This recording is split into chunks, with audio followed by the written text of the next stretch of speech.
Pixies, and Mall Pixies. Hey, it's the Bennington Show. I'm Ron Bennington. There's Gail Bennington. Yo. And I am Ron Bennington. Let me just ask a quick Pixies question before we move on with the rest of the program. Mm-hmm. Would their kind of heritage or the legend of their band be better served if they never got back together again?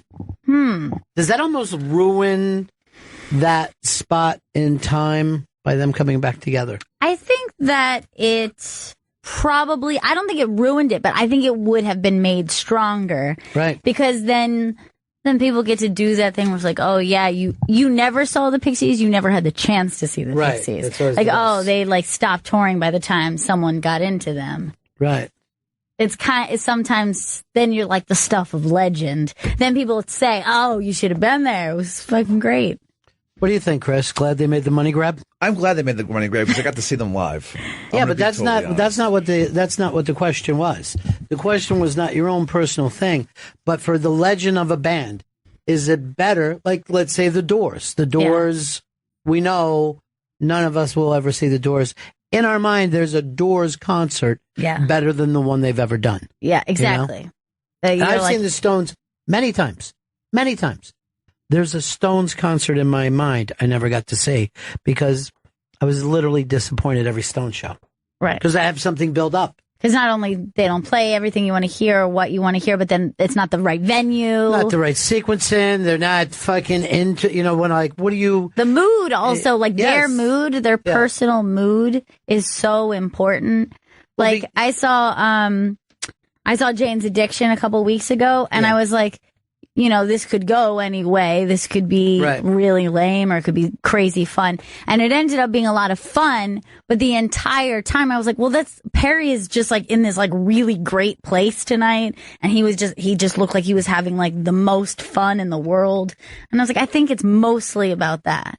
Like sometimes you catch at the very least the front man in the right place. Or anyone, just, the audience is in the right place. Whatever the hell happens, it could just happen that way. But my only point was, does it work for the kind of legend of the band? Yeah. If they never do that long, like if the Talking Heads got back together, we'd all run out and get tickets. But we're not going to see the Talking Heads in 1979, 1982. I want them so badly, too, because, I do want to see the Talking Heads. Now you sound like Chris, though. I know. You're getting away from the fucking premise. The truth, And we're talking about a universal truth right here. We're talking about heaven, hell, God, the devil, Chris, did you see the Pixies with Kim? With Kim, yes. It was the first time they were united. Okay, yeah, me too. Me too. So while you're bragging, Chris Stanley, I saw the same show. Yeah, I saw the Breeders too. So there you go. But here's the deal. We're all friends here. Yeah. Okay? Yeah. For the time being. For right now. For this moment in time. Right. But people tend to remember things better than they were. Like, I meet people from Florida who remembered the Ron and Ron show much better than it ever was. Because then you also have like, if you follow something for a certain amount of time, then you'll mash all the good things up into one day. So like if they listen to the Ron and Ron show over years, they would talk about like one show as though like it had all these elements of what was great about that show over years' time. Well, Gail, now you're being hurtful. I mean, this show wasn't a piece of shit. It kind of stunk. It did stink quite a bit, quite amount of the time. It stunk, and this show, and any show that I've done since has done more preparation and less filler. You know what I mean? But people look back to their youth a certain way. Is there a concert, and this could be living or dead? Okay. And by the way, I bring this up because GPS is Muscle Shoals this week, and there's plenty of people from that era I would love to see. There's, and GPS Muscle Shoals is this Saturday, 3 p.m. East on Deep Tracks Channel 27. So this is anyone currently touring today? No, this is any human being or band in history that you could see at their peak. Hey, what I mean. Wow. It's really weird because right away something popped into my mind, and it's interesting to me because they're not even my favorite group of this genre that I love so much. So you know that I love the girl group so much, and the Ronettes are my favorite. But for some reason I was like, man, imagine seeing the Supremes. Like for some reason that was like the first thing that jumped into my mind. You know, the funny thing is you probably wouldn't have just seen the Supremes. There'd be some kind of Motown touring thing where the Temps would be there, and you know they did those weird shows. What about for you, Vito? I'm gonna go with Blink-182 because I saw them when they reunited. Obviously, I saw them when they reunited. That would be the pick. And I really, the history of the world. Holy shit. Blink-182. They're really fun. I really wish I could have seen them at their peak. That's more. There wasn't one. That's the beauty. Thank you, Chris. 2001 was great for me. Chris. Oh, surprise! Sorry, Someone Fish Boy. agrees. That was a good line. All right. I have two. One alive and one dead. Well, first of all, you don't get we to. don't You get to. It Okay, was like one, the first one that came to mind. Yeah. Warren Zevon. I've seen him, and he was good. God damn it. It's amazing. How good was he? Pretty Okay. good. All right. You know, pretty good. Great. I don't know if anyone ever walked away from a Warren Zevon show going and just saw the greatest show of all time. Now, having said that, and this popped into my mind, I wouldn't even say it tomorrow or before, but to have seen, and the only thing I've ever got to see is some film, but I believe on his best night ever, to see Otis Redding might have been the most amazing thing that could have happened to a person. Not more than Blink-182. No. I mean, that's definitely the definitive answer. No, you don't get to. Because I just thought of something. No. What you got to do is think of something before you speak. I felt strange about the Supremes. I was shocked that I said that. No, I'm the same way with Otis Redding because, yes, he's great, but so are so many other people. Yeah. You know? It's not like I'm like sitting around listening to Supreme records all the time. So it was a very strange thing, but it was like thinking of seeing, that level of just like energy and excitement. It'd be incredible. Baby. Now, have you often gone to see artists because you're like, okay, I haven't seen this artist yet, getting up there in the years? No. You've never had that experience where you're like, okay, that's a lie. Blues guys I've done it with, but I think I'm more organic about that. I don't feel like I have a file of people that I want to make sure before they die. Because like you said, like, let's say this. If you caught Elvis Presley in 1975, it's so different from the Elvis Presley of 1956 that you could almost say you never saw Elvis. You know what I mean? Right. You saw this kind of Elvis show, almost like you saw a fake show in a way. And I'm sure there's some people that enjoy Elvis in the mid-70s. That's what I'm not talking about. But when we talk about Elvis, we're talking about crazy-ass hillbilly Elvis. You know what I mean? right. That show would have been fucking amazing to see before he got drafted. Yeah. I mean, and he was just so entirely different than young baby Elvis. But even now, let's say, if you go see the Stones, are you really seeing the Stones of 72? You know what I mean? I saw The Who when I was younger, and then I saw them years later. I thought it was great, but it was almost like a Who cabaret show. There were horns, there were up singers and stuff like that. So very much of a turnoff to some people. It's not like seeing The Who in 69. Yeah. I saw Neil Young about a year or two ago for this reason, because I was like, I haven't seen Neil Young yet. Would I like to see him in a different circumstance? Like, seeing him with Crazy Horse at Barclays, really the Neil Young that I want to see? Not necessarily, but I did it. It was great. It was really good. And Patti Smith opened. So it was like, it wasn't the setting that I wanted to see either one of them.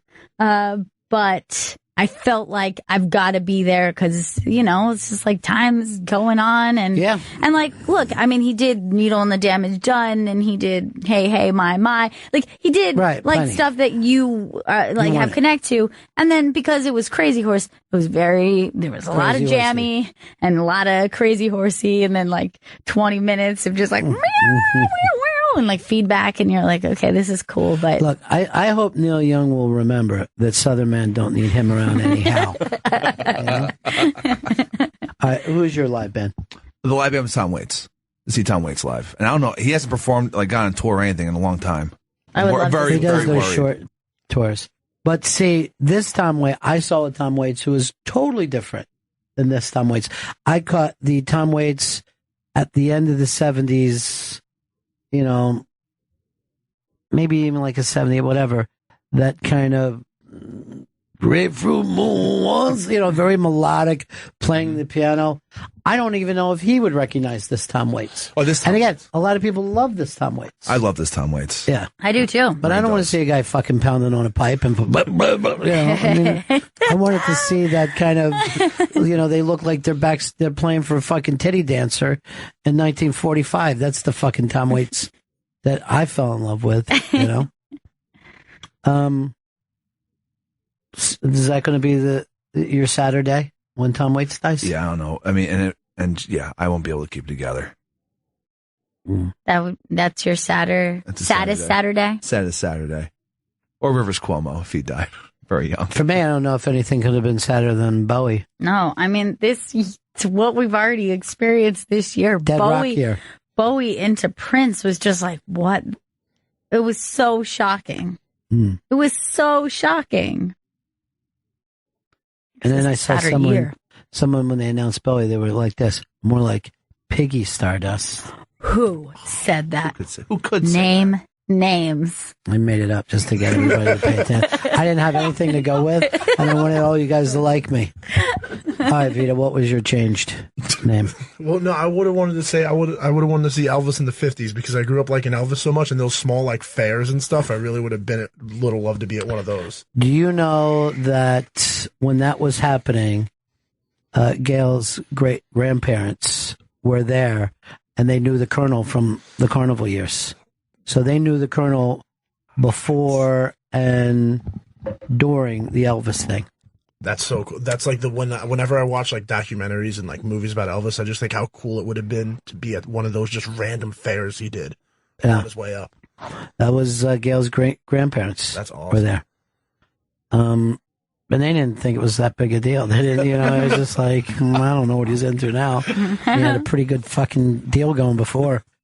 I'm always impressed when Elvis impersonators are like young Elvis impersonators. Very few of them do. It's like, it's not very common. Yeah, that Elvis is difficult. And like, other ones you don't have to be like in shape. You can be fat. Yeah. And you can get a cheap version of those costumes. Like you get that costume for like $6. Has anyone ever gone from being like a total sex symbol, beloved, to almost like a clownish joke, like what happened with poor Elvis? Yes. Val Kilmer? That's mean. That's so hurtful to me. Like I can't believe. What gives you the right?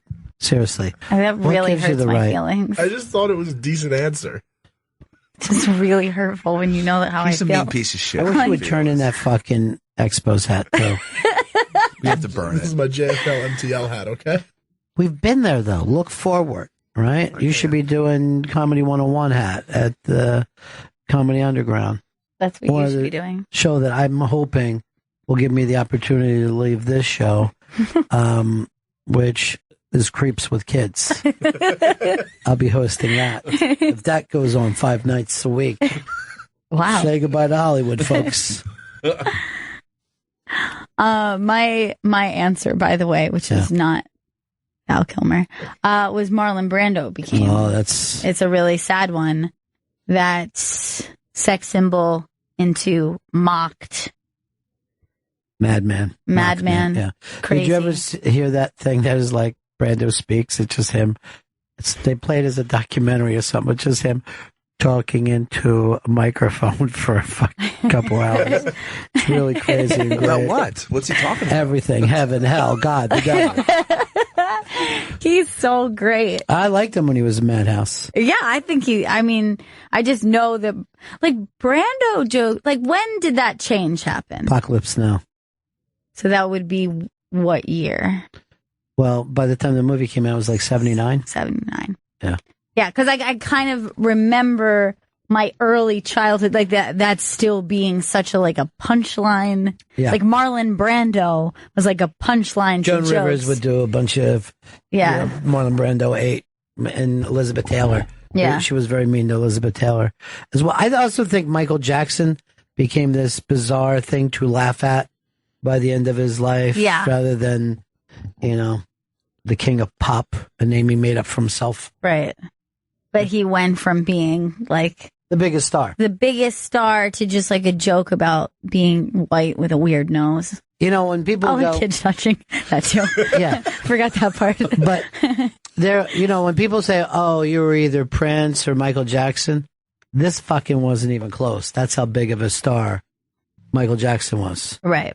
I mean, when people are like, well, then we had Madonna. Madonna was nowhere as big as, and she was a gigantic star. Prince was a gigantic star.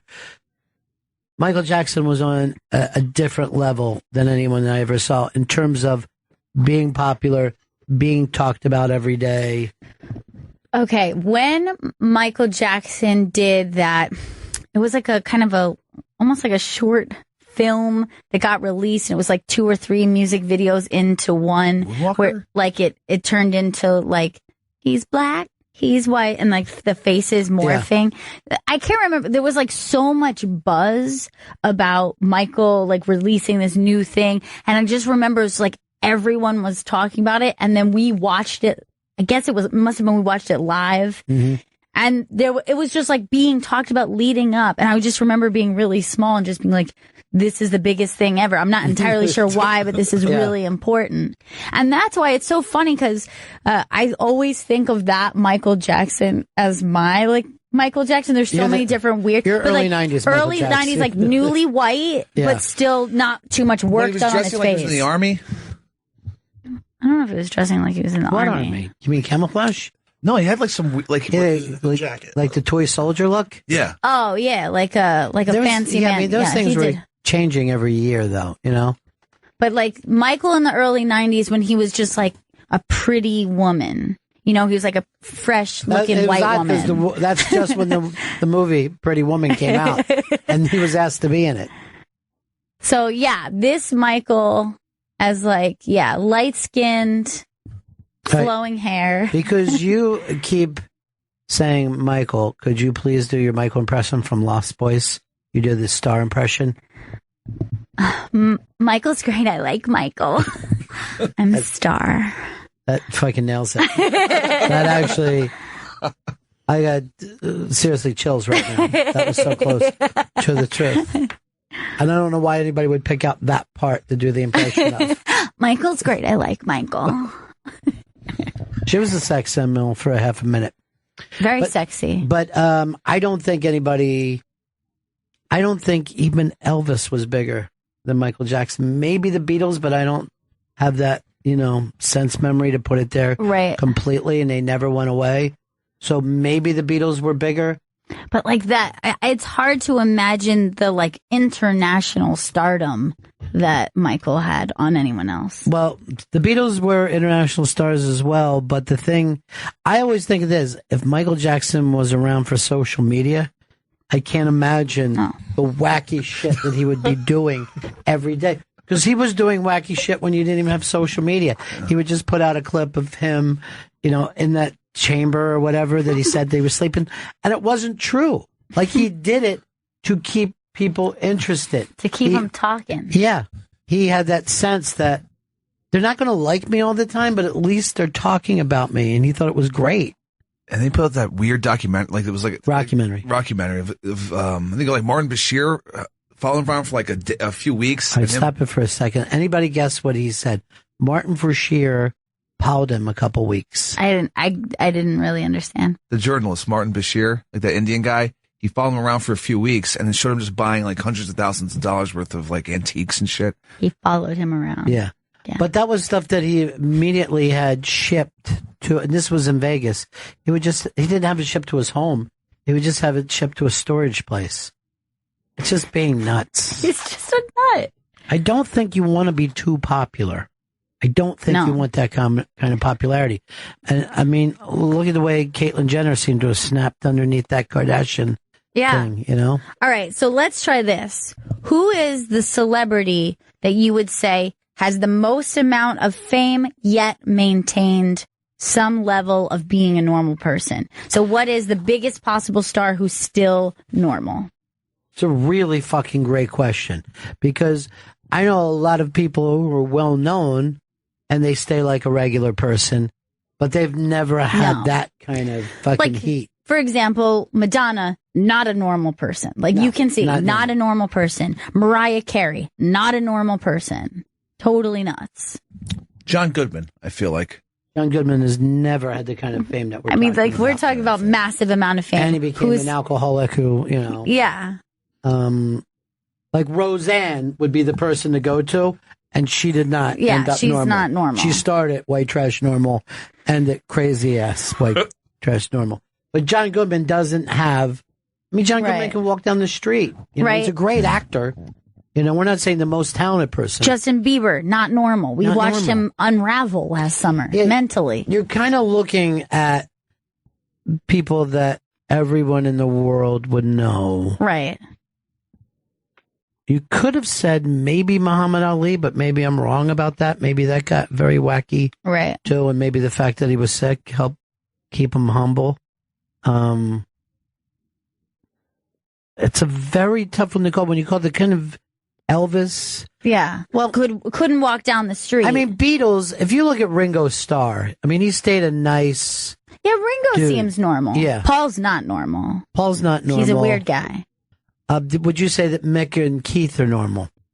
I think that they're probably nice people, but they have been so surrounded by that celebrity and just myth and legend and just sexiness and whatever, all the stuff that they've carried. I think that they probably couldn't just be a regular guy. Like, I don't think that Mick or Keith could just walk around and be a regular guy.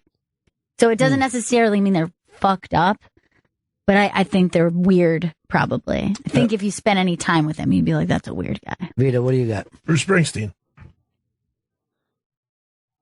I think he's still a super normal dude. I know he's always played the part of a super normal dude. It's a facade. You can't be Bruce Springsteen and be a normal dude. Yeah, you can. And yet, I've heard of a lot of normal things that he's done. You know what I mean? Like, I've heard from enough people of Jersey, Springsteen came in here, had a pizza and 2 beers and left. You know, anybody who came over told me he was nice about. Springsteen might be the call. That's not a bad one. Like those stores are planted. Or it's calculated. Like, he's like, all right, I'm going to go in here. All right, when you say calculated, right? Yeah. Has anyone ever thought of Bruce being that kind of guy who... Look, I'll tell you, here's the weird thing about Bruce. When he did Born in the USA album, right? It became the only one of his albums that are up with the kind of people that we're talking about. He immediately moved away from it all. You know what I mean? He started to play down the band, do smaller shows. Yeah. It's like he saw that thing coming. Getting out of his control, maybe even. And like he married a model and was like, oh no. You know what I mean? Like maybe he really did take steps back to not be that guy. It could be Bruce. And he's, I mean, probably the closest to that level of stardom that would come up. Yeah, he's a superstar. I've never even heard about like how big his house is or anything like that. No, and he's always done a pretty good job about keeping his family private, you know, and stuff like that. All of that seems to be like on a normal level, or like that he's able in some way to operate. But you know why? Regular dude. Because he married a redheaded woman. That's what worked for him. That might be. I can't believe this. Vito was the king of this segment. Yeah, you did it, Vito. Chris, get up and let Vito sit in that chair. And it was a Bruce Springsteen thing. Something he tries all the time, and he finally landed it. He almost answers every question, Bruce Springsteen. I either go Bruce or The Rock. Which one can you say? Or Blink 182. That was... Look, good. Be embarrassed, you prick. Be embarrassed. Silly shit. All the small things. All right, we got a break here, Chris. We have to break. GPS. This Saturday, GPS Muscle Shoals, Alabama. That's Saturday, 3 p.m. East on Deep Tracks Channel 27. This is one of the funkier, more soulful R&B ones that we've ever done. And I really, as we were playing this, songs that are both hits and not, I'm like, this might be my favorite era. Yeah, this is it's such a great track list. It is such a great track list. We had so much fun putting it together, listening to all these artists. And Chris, you went over. It's produced. You're happy with it? I'm very happy with it. Oh, good. Because I know we won Take That Thing and I left. Yeah. And I was like, I don't know how many times we just come in. Is that it, man? Is that all you need? One take is all you get out of the thing. That's all right, Mama. All right, I'm going to go. That's it. We got everything we need. Scotty, you happy? All right, we break. We're back. Bennington.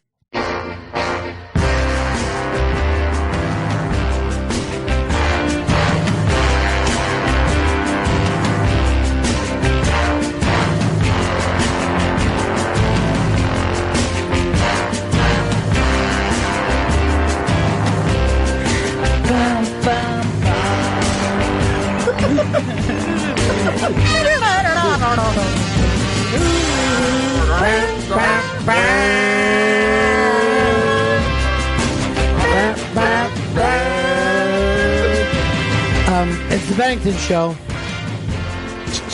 On what, Wednesday? It's Wednesday. Sure is. Wow, week is going by fast. Hump day. Yeah. You know what I mean? Wednesday. Hump day it is. Hump day it is. Why do you do that weird dance? He does the weirdest dance with these tiny arms. You know, when we were in Montreal, me and Vito were dancing, and we were like, come on, Chris, dance. And then he was just starting to do that, and we're like, well, then don't dance if you're not going to take it seriously. I'm glad that, let's turn our eyes towards the Jersey Shore. And what do you think of Vito's dancing abilities? Is he a good dancer? Vito is a good dancer when danceable music is on. However, I'm not a big fan of the fist pump thing, but when we were actually listening to some disco, some pop stuff, he was cutting a rug. He was cutting a rug. You can do the disco dances? I can do everything. Somebody told me at that party that I tell the truth on the dance floor. Holy shit. That's right. Little someone called Tom Rhodes. He's like, you tell the truth, my friend. Well, there was a case where Tom Rhodes wasn't telling the truth. By the way, Tom Rhodes got you guys the big Jimmy Kimmel get too, right? He brought Jimmy Kimmel over to you guys? Yeah, that's right. I mean, he's a very connected guy. He is a very connected guy, and I only saw Tom because I wasn't all out like you guys shooting dope until the middle of the night. Hey, that's Montreal. I had to... do stuff. So I only got a chance to talk to Rhodes for a second, but he came in close and real tight, like this. Mm-hmm. So what are we going to be doing, man? I'm coming there in October. I want to get that unmasked thing going with you. I'm like, yeah, we will. I go, just contact Chris, and he's like, yeah, Chris is going to contact me back this time because it seems like please don't. He puts the bubble. Please don't disrespect Tom Rhodes. There are plenty of people that feel like you've put your personal Chris bubble over me. You know what I mean? Like a protector of me. But at the same time, does that leave it as Chris is the only one who can get through? Yeah. Who is he doing the protecting for? Me or himself? Who is it? You, Ron Bennington. Who is it? He works for this man. I'm selfless. I don't care about me. Put a bullet in my head tomorrow. You know what's true? I don't care about you either, and I would put a bullet in your head tomorrow. I like this suggestion. I'm going to be sitting back there that Paulie has become head of house and just be like, I'm an emperor, everyone. PP will take care of it. PP. PP's going to the final two. I ask nothing of you people. I hope fucking Paul gets him knocked out this week, because I would do it to him. Putting yourself on the block. Don't put yourself on the block. Don't do it. He's a pawn. Yeah, you know what happens to pawns? They get fuck. They get played. Has anybody ever said in a nomination speech before, this goes out to my main pawn? Never. Never. I couldn't believe he said that. He was like, Paulie, you know you're my boy, you're my pawn this week. It's not really nice. No. Nobody wants to feel like that. It's the worst piece to be. You notice that the only time that we actually listen to Vito is during Big Brother talk? Yeah. Like his opinions mean something. He's really analyzed this. Yeah. And in Montreal, the amount of times you go, doesn't this kind of feel like Big Brother right now, like the way we're doing this? No, well, me and Gail were sitting outside on the couch where we were like legs up in the air and like heads on the back of a couch, and it really felt like I don't know what you're trying to say that we were doing, but we were not laying down with our legs up in the air together. It sounds dirty. You said you wouldn't tell. I can't believe you like Paulie in Hold the on. house. I just found this out. Oh, no. Are you saying that Paul's off the block already? Paul or Paulie? Well, Paulie went on the block, right? Yeah. And people are saying he got veto, and Day is up now. Yeah. I didn't know wow. this. Yeah. Spoiler alert, by the way. Spoiler alert. Spoiler. Because that's tonight's episode. But why does it take me so long to find this stuff out when I got you watching all the time? Why got to hear from somebody else? I don't know if you want all the spoilers or not. He's always Just give afraid me of the giving. fucking chance. That's all. Just say I have some spoilers. I could easily tell you no. Getting the Just straight tell us. dope. Here I am. Seriously, I look like a daydream Johnny. I'm like, I think Paulie's going home this week. I hate Paulie California was trending on Twitter. What? I believe I hate Paulie Califiore, whatever his last name is. Was Holy shit! I never would have got that. Never. trending on Twitter. Do you know that you talk better when you were drunk? It's weird. Yeah, me some lick. Why would anybody hate Paulie? Because he's a dick. I think it's the people on the feeds are trying to get it started. Paulie's an asshole. Because he's running the house and they don't. He thinks he's smarter than he actually is. He's running the house. He's literally running a house full of morons. He's still running the house. Still running, yeah, he's right. You know, when fucking guys that would come back at 13 and 14 going, look, I would fucking hit 800 home runs. And you're in the Little League and you're like, well, you're not here now, dude. You know? I'm just, who cares what you think? Because they come back and it always looks like the league sucks after you graduate from anything. You know, a guy comes back from high school and he goes like, I gained 2,000 yards in this league. Well, you didn't during your fucking time, did you? Now, here you go. Here's a Hershey Kiss. Go sit at the fucking end of the thing with the girls. A Hershey Kiss. I'm going to tell you something about, let me tell you something about Hershey Kiss. Hershey Kiss, I don't care much for, right? Mm-hmm. Hershey Kiss with an almond in the middle suddenly changes the whole world for me. And someone will say, we have a Hershey Kiss? I'm like, is there an almond in the middle of this? Because that changes everything. Well, what are you looking at? You don't know what a Hershey Kiss looks like? Did you just pull up? Or you type into your fucking booking buddies? They do a chocolate chip and then make it bigger. Oh, seriously. You look like such a fucking idiot. Dude, I didn't make you look like the idiot, but now that you're there, I recognize it. I am not an idiot. How do you honestly think you got to think of a chocolate chip and then make it bigger? I'm embarrassed for you, Chris. Why do you not know? They should make chocolate chips with tiny almonds in them, is what I'm saying. Like tiny. Is that what It's you're just saying? ridiculous. Or is that what fucking Vito made you say? You don't make me say shit, Ron. But why did you have to pull up Hershey Kiss when we were all just talking I about wish the that? next wave was in here to fucking blow horns. Seriously, the next wave. There's something. Those kids are something. I like that we can't say their name. What is to you the best Hershey product of all the products? Well, first of all, this is going to shock you, but I don't know who all the Hershey's are. Well, let's start with the fun size bag because that's like right off the bat. Give it to me. So you've got the regular plain Hershey. Boring. You've got the dark chocolate. Boring. Yeah. You've got the crackle.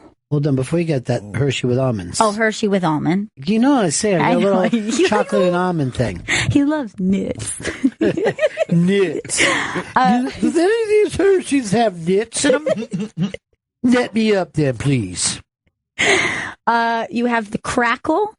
which has the Crispies in it. Yeah, kind of like a crackle. Yeah, I like the texture. Wait, what about a Nestle's? No, that's a different product. A different product. Of course. We're out of it. All right, and now what about a Chevrolet? Is that a Hershey product? Made by Hershey. Not even a chocolate bar of any kind. It just became the Chris. Oh, no, that's what it's becoming. And then the Mr. Good bar. Like, those are just fun size. All right, can I tell you bag. Mr. Good Bar might be the cheapest tasting chocolate that we have. I love a Mr. Good Bar. I did not finish. I love the Mr. Good Bar. But I realize that I'm eating something white trashy. Yes. Like it tastes white trashy. Yes. What's in Mr. Good Bar? Peanuts. Oh, yeah. It's chocolate. peanuts and chocolate, but the chocolate doesn't sound or taste as like chocolatey or as expensive as even a Hershey bar. Yeah, it's a little bit waxier and just peanuts. That's Peanuts. it. Peanuts. You got very southern Did for a I? second. Peanuts. Daddy, are there going to be peanuts in that chocolate bar? I don't want no chocolate bar without peanuts. Hey, you get in there. Coming out of Hershey's. So, yes, a Mr. Good Bar is delicious. I don't think I'm crazy about Hershey's though. Like, they don't have any of my favorite candy. Really? Yeah. I feel like all the best. And I feel like that's untrue because don't they have the Reese's peanut butter cup? Wait, that's not made by a company called Reese's? No, that's a No, Hershey that's a product. Hershey product. If you go to Hershey Park, Well, there's a first of dancing all- buttercup. Okay. Let's get to the bottom of this. Nothing on God's green and blue earth has ever been made better than a frozen Hershey Reese's cup. All right, I'm going to throw some Hershey products out there for you. Okay. So I feel like Hershey's has all the best. So they have the Reese's. They have all the, obviously the minis that I just described. They have Mounds and Almond Joy. Forget both of those. Fuck them both. Almond Joys are great. No. What? Look, believe me, sometimes I don't want fucking coconut in my candy. What am I, in the fucking South Seas here? But sometimes you feel like a nut. Sometimes I don't.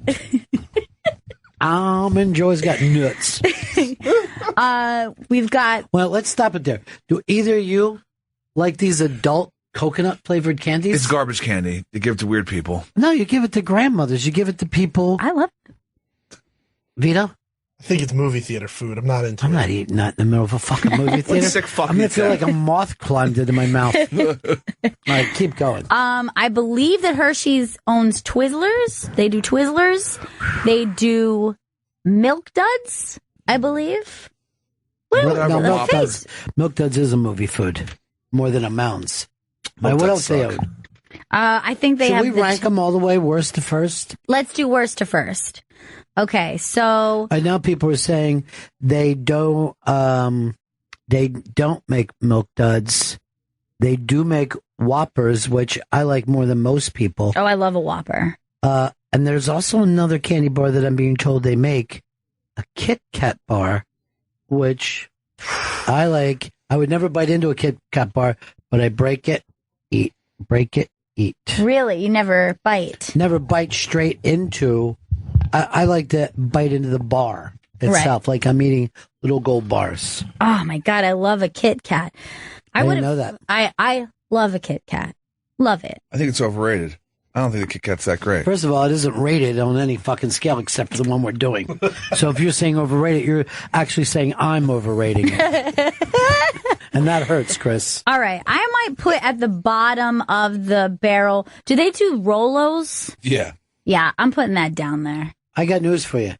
Nothing is lower than an Almond Joy. Well, then Mounds. Mounds is lower than Almond Joy, I think. Then you're saying Mounds, then Almond Joy, because obviously improved by nuts. All right, you're right. Mounds is the worst. Then Almond Joy. No, this is why I'm bendable. Unlike Chris, I don't yell out things that are crazy and then refuse to walk them back. I walked that back. You did. Mounds is at the bottom, then Almond Joy, and then I'll put a Rolo. I can waste my time. What about York Peppermint Patty? Is that a low ranking one for you or I'm going to high? move that under the roll-up because I got news for you. That's too minty. It takes it too far. Like, it's one of those candies, like, someone's like, you want a peppermint patty? And I'm like, oh, of course I do. And then I eat it, and I was like, chocolate toothpaste. That's what this tastes like. Well, they come over and just say, can I start brushing your teeth? and squirt a little Hershey's in your mouth while I do it. By the way, would you expect that Vito would be more involved in this? Are these two old people candy for you? Old? I'm actually a little pissed because I really like York patties. You don't have to be pissed. It's a discussion. Yeah, tell me why. I don't know. Why you like brushing your teeth with chocolate? Because if your breath is feeling a little stinky, but it'll never It's not a improve mint. your breath. This is food. It's not a fucking mint. And Chris is right about that. What did you give? So I feel like we're at the bottom 4 for me. Although a milk dud is really fucking boring. They suck. I hate a milk. I mean, like, here's the thing. I like the flavor, but a candy that just gets stuck in your teeth, if you're doing more time picking it out of your teeth than you are eating it, that's not a success story to me. That is not a success. They make Raisinets. I don't believe they do. I believe that's... I like Raisinets. I think that's a Nestle's product, if I were to guess. But why would you have a raisinette when you could have a fucking goober? Why wouldn't you want the same great. chocolate over nut than a fucking shitty raisin that nobody likes? I like raisins. Net improves Nobody likes everything. raisins. All right, I'm going to throw another one It's out. an old dried up grape. Yeah, I know. That's disgusting. I want to find out if this is a low ranker for you. Now, as we just discussed, we all love nuts. Yeah, But what about nuts, good. what about too much nuts, like a payday? Is payday too much nut and you're not getting any chocolate? Well, yeah, if you're look, what we're saying when we like nuts is we love nuts and chocolate, right? That's what we're fucking talking about here. So just to have a fucking glued up nuts. These are nuts and fucking library paste. I like to fucking walk into Hershey's tomorrow. The Mounds people, get in here. You're fired. And take those Almond Joy assholes with you. Oh my God. Maybe I'm starting to put payday lower. Because you're right. It is just like glued together nuts. It's something like a fucking teacher should make second graders make. It's like, I made these homemade treats for everybody. It's a healthy option. All right. Almond Joy, Peppermint Patty, Mounds, and what's the other one? Payday? Oh, that's disgusting. I've never had a payday because I've always thought they looked too disgusting. So You're like, right. why am I going to bother with this shit? I can eat You're a right. handful of fucking peanuts. So the only one voting for any of our bottom 4 is Vito. Yeah. And that's because you're a Peppermint Patty old lady. Well, I accept that you guys don't like it, but I do like Almond Joy. First of all, I'm not even kidding when I say this. I wouldn't hand coconut candy to fucking ISIS. I'd rather waterboard them than giving them a fucking coconut piece of candy. You're going to break disgusting. I'm going to go controversial. I fucking hate Twizzlers, especially original flavor Twizzlers. I think they're awful, and I think they taste like shit. I like cherry Twizzlers, so I'm going to vote down just classic Twizzlers. There's no way that you're going to put any licorice that's red towards the bottom of anything. No. Black licorice, sure. Yeah. Drop that shit in the ocean. I don't even think But Hershey's bad fucks with that. Yeah. Bad red licorice is still good. Yeah. I enjoy Twizzlers. I will not vote this down. I've always felt they're tasteless. Like whenever I have the Twizzlers, there's not enough like flavor in it. Not enough is not the same as none. You know what a fucking Twizzler tastes like. Therefore, it has taste. We're not talking wax lips here, my friends. I prefer a sour Twizzler. That shit's awesome. A sour They have Twizzler? sour Twizzlers. Come on, this You is have getting no too taste bud. fancy. Yeah, We're staying with the fucking main people. Yeah, like get real. Look, Twizzlers is somewhere in the middle. We all agree. It's no one's favorite. It's a mid ranker. It's no one's favorite. But if someone's got, like, if I'm with a chick and she's got some Twizzlers in a movie, I go like this: "Give me one of those Twizzlers." But I never fucking buy it myself. Right. I never come back and say, "I got Twizzlers." Right. Like if you go to like a bodega and you're like, oh, I have a little bit of a sweet tooth, you're not gonna be walking around the street eating a bag of Twizzlers by yourself. Now they don't have any version of their own M&M, right? Why is that? Twizzlers? No, not Twizzlers. Hershey, They got motherfucker. fucking Twizzler Oh bites. my God. Reese's Pieces. What a weirdo. Because they do have bite-sized Twizzlers. Ew. No, Reese's- I'm talking bite size. I'm saying there's not an M&M that Hershey owns. No, there's no comparable. Why? What? I mean, is there a law that you can't put hard candy around chocolate? I mean, you'd think they would have just put up something else that was like it. I mean, do they have a patent on the hard candy shell? It could. I never heard of anything. If they did it, they've kept it in the fucking dark.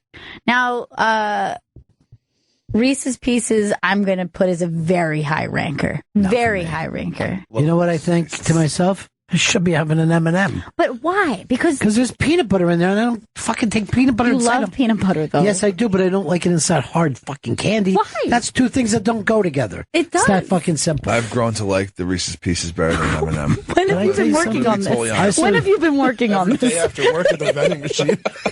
Look, no big deal. I go to the vending machine. It's there for us to buy things out of. Are you thinking when I'm thinking that maybe we should have something now out of there? Oh my God, please. What do they have in there? Reese's. I looked this morning, and there was not much in there. Upstairs or down here? Upstairs is pretty empty. Down here's empty, too. I was just ready to break out a $5. Oh my God. Why did you say that, guys? Actually, this one in here is like turned off. The lights aren't even on. Jesus. Okay, $5 goes back in the pocket. No, Vito. What?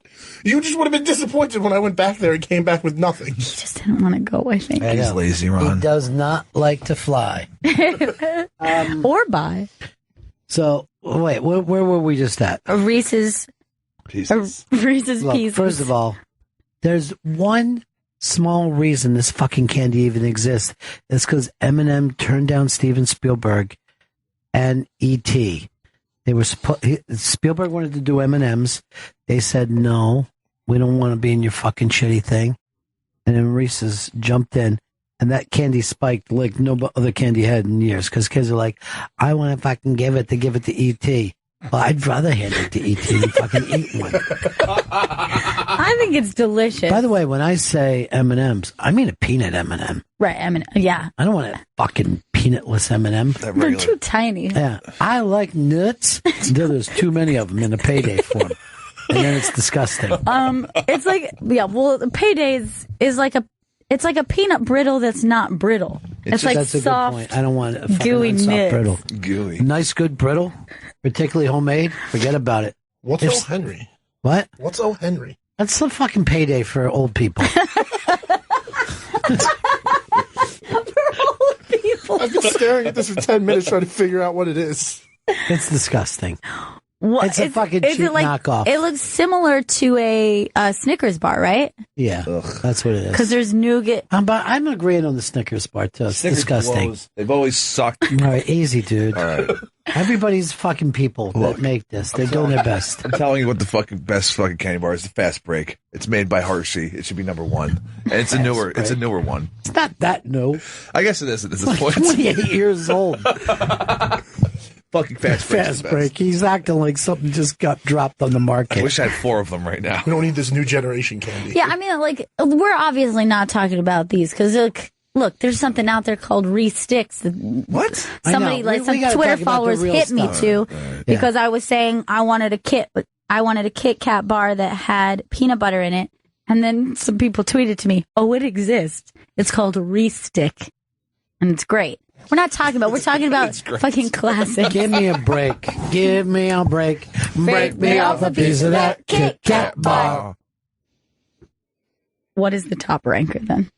Everyone just throw out the top ranker. Well, first of all, this isn't open for debate. It ends now. A Reese's Cup is the best thing that's ever happened to man.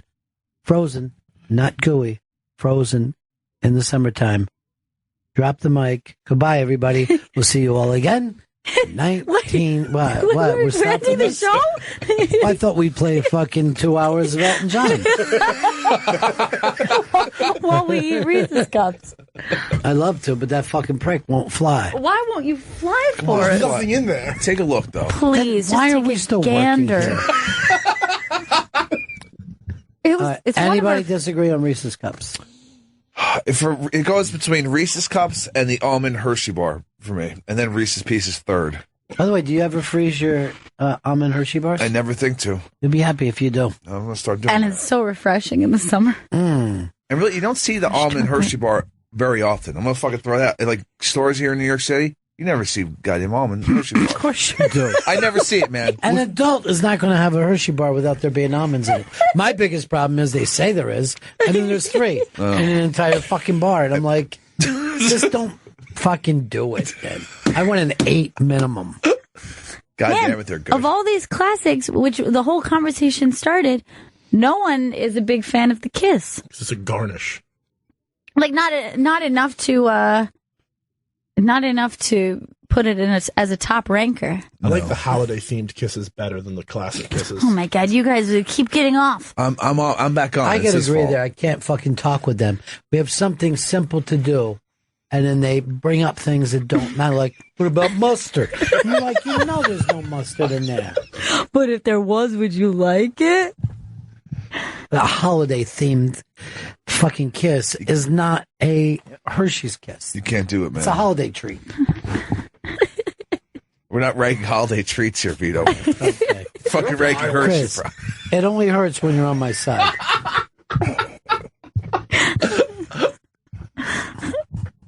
I will agree though about the cup. I don't think anyone's come up with a thing. And look, I felt weird about giving up the Kit Kat for this conversation. Look, I like a Kit Kat too because it's almost like a Reese's cup.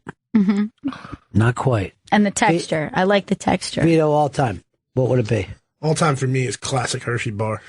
With no nuts. There's nothing. I really just love that classic flavor, and I like that it's the one candy I can really savor and enjoy because I eat it brick by brick. I eat brick by brick as well, and I don't really bite, but let it melt in my I saw a mouth. monster just bite into it one time. See, here's my trick. I never would eat it brick by brick, so I'm never getting a plane. I'm only getting it with the nuts, and I'm looking for nuts in each bite. You gotta dig in. No, you don't dig in. You look for nuts. He just explained to you what he does. I got Digging in is fucking eating like too fast. You might not get a nut. And your thing is 6 years. I see him. He's taking bite after bite before he's even swallowing of a fucking candy bar. Yeah. It's got to be savored. Oh my God. That's it's like you did to that chocolate favors in Montreal. Isn't it very funny that we both pick almost some of the oldest of all time? You know what I mean? It's the classics It's surprising. Yeah. Well, they have I was going to say they have the perfect recipe, but I know that infuriates people from Europe who, claim like this is what you're eating is not chocolate. This is like some sort of chocolatey wax that you call chocolate. We oversugar, according to them. Yeah, we oversugar. We're about sugar more than chocolate. Yeah. But I will say this. I guess it's in all of our comfort zones, Mm-hmm. And when I was a kid and you would go to Hershey Park, the Hershey factory was open and you could go in and you could smell chocolate everywhere in the town. Now if you go there, I think they show you like a video and stuff. Right. Because there's nothing to see in a factory. But you used to walk in there and you used to think to yourself, A, I want to work here. And then B, I wish I lived at Hershey. Yeah. Because they got the candy. They've got the park. And then the Eagles used to do their camp up near Hershey. So it seemed like it was the most fantastic place in the world. A lot of people don't know this. When Wilt Chamberlain got his 100-point game, which has stayed since the 60s, he was playing for Philadelphia then. The game wasn't on TV and was played in Hershey and not in Philadelphia. Really? Look it up, kids. I'm not fucking with you. Okay? Now, I grew up in Florida where there was just tons of theme parks everywhere. Mm-hmm. But it wasn't until you took me to Hershey Park, I honestly thought, oh my God, this is the best theme park ever because I loved the classic wooden roller coaster. They still have the old wooden roller coasters, yes, and it feels like an older park to go to. I think they have new roller coasters now, but they keep the old wooden ones. Right. And I think to me, those are the best roller coasters in the world. That's why I love Coney Island because, that roller coaster out there is so insanely fun and I prefer it to the new ones that flip you upside down right. And they're just like big metal roller coasters. I think a classic wooden roller coaster where mostly what you're getting is just the drops up and down. That's the funnest. Classic wooden roller coaster, classic chocolate bar, Hershey's. By the way, the Hershey's stuff that you put in milk. Hershey syrup. I like 10 times better than any kind of chocolate milk that comes perfectly made. You know what I mean? Like, oh, I got this place. This got the best chocolate milk. I go, I'd rather get white milk and let me pump a little Hershey's in there. Yeah. Mix or syrup. I'll do even a mix. You're okay with the powder? Love a mix. Really? By the way, I haven't had it since I was 7, but in my mind, the thought is still there and I love it.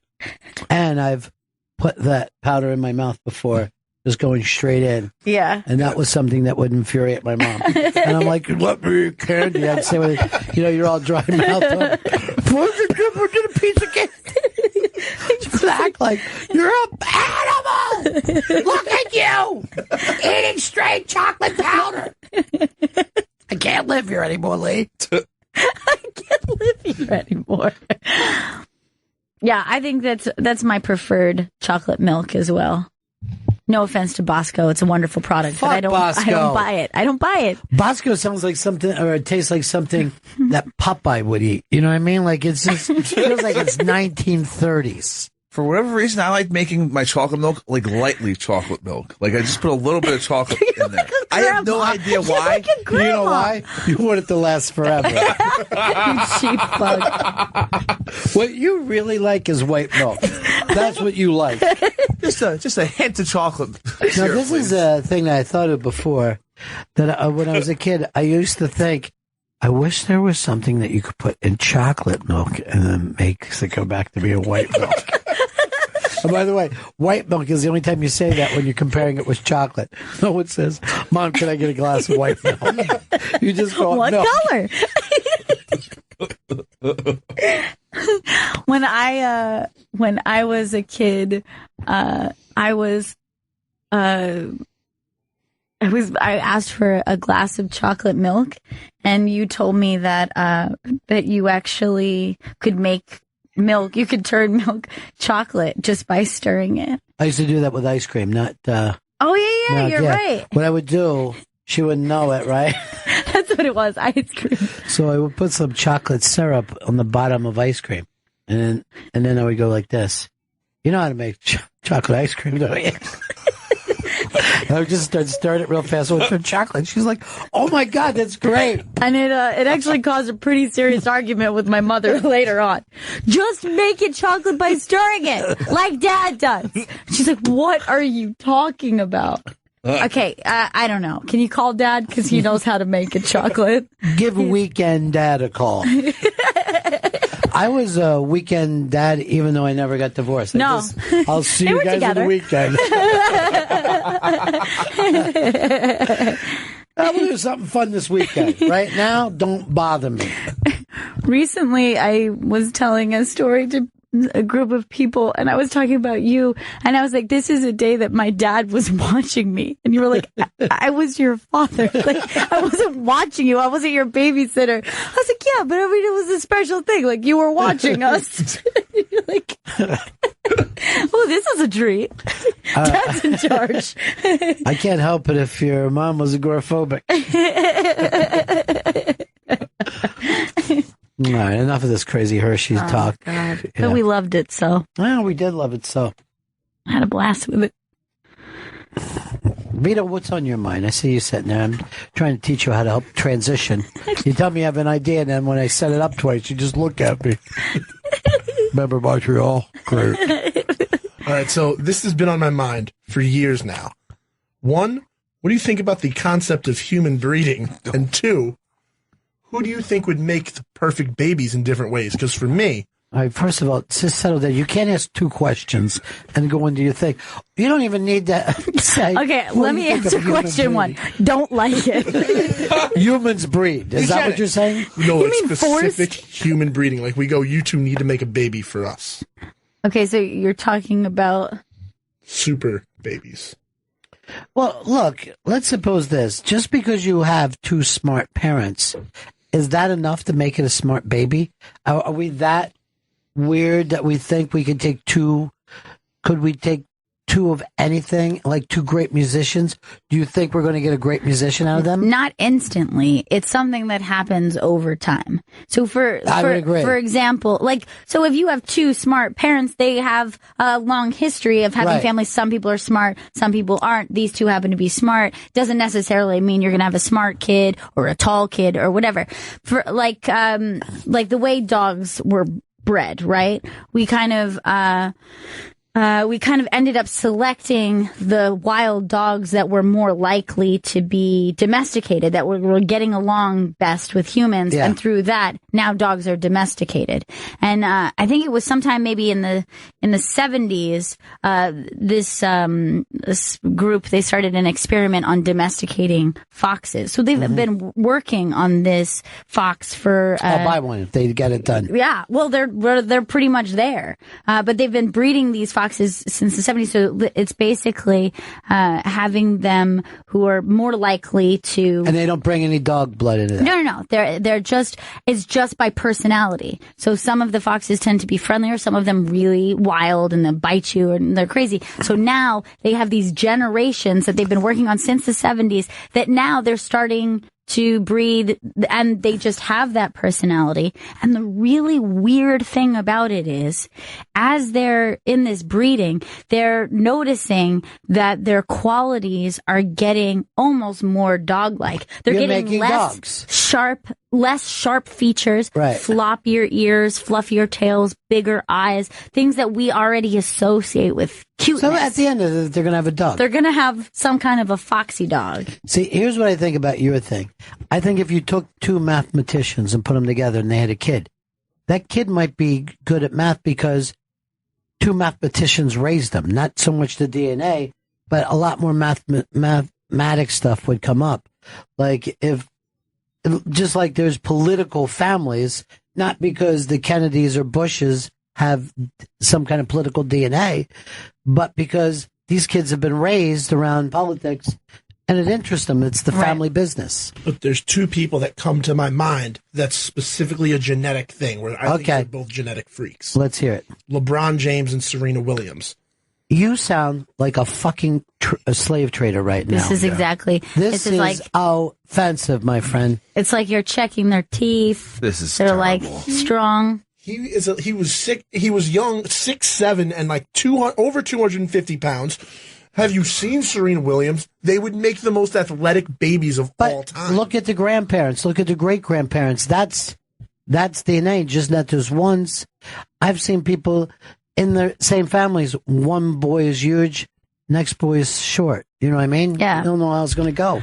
Like my little cousin, when she was born, she just had this like fully formed personality that neither one of her parents were like at all.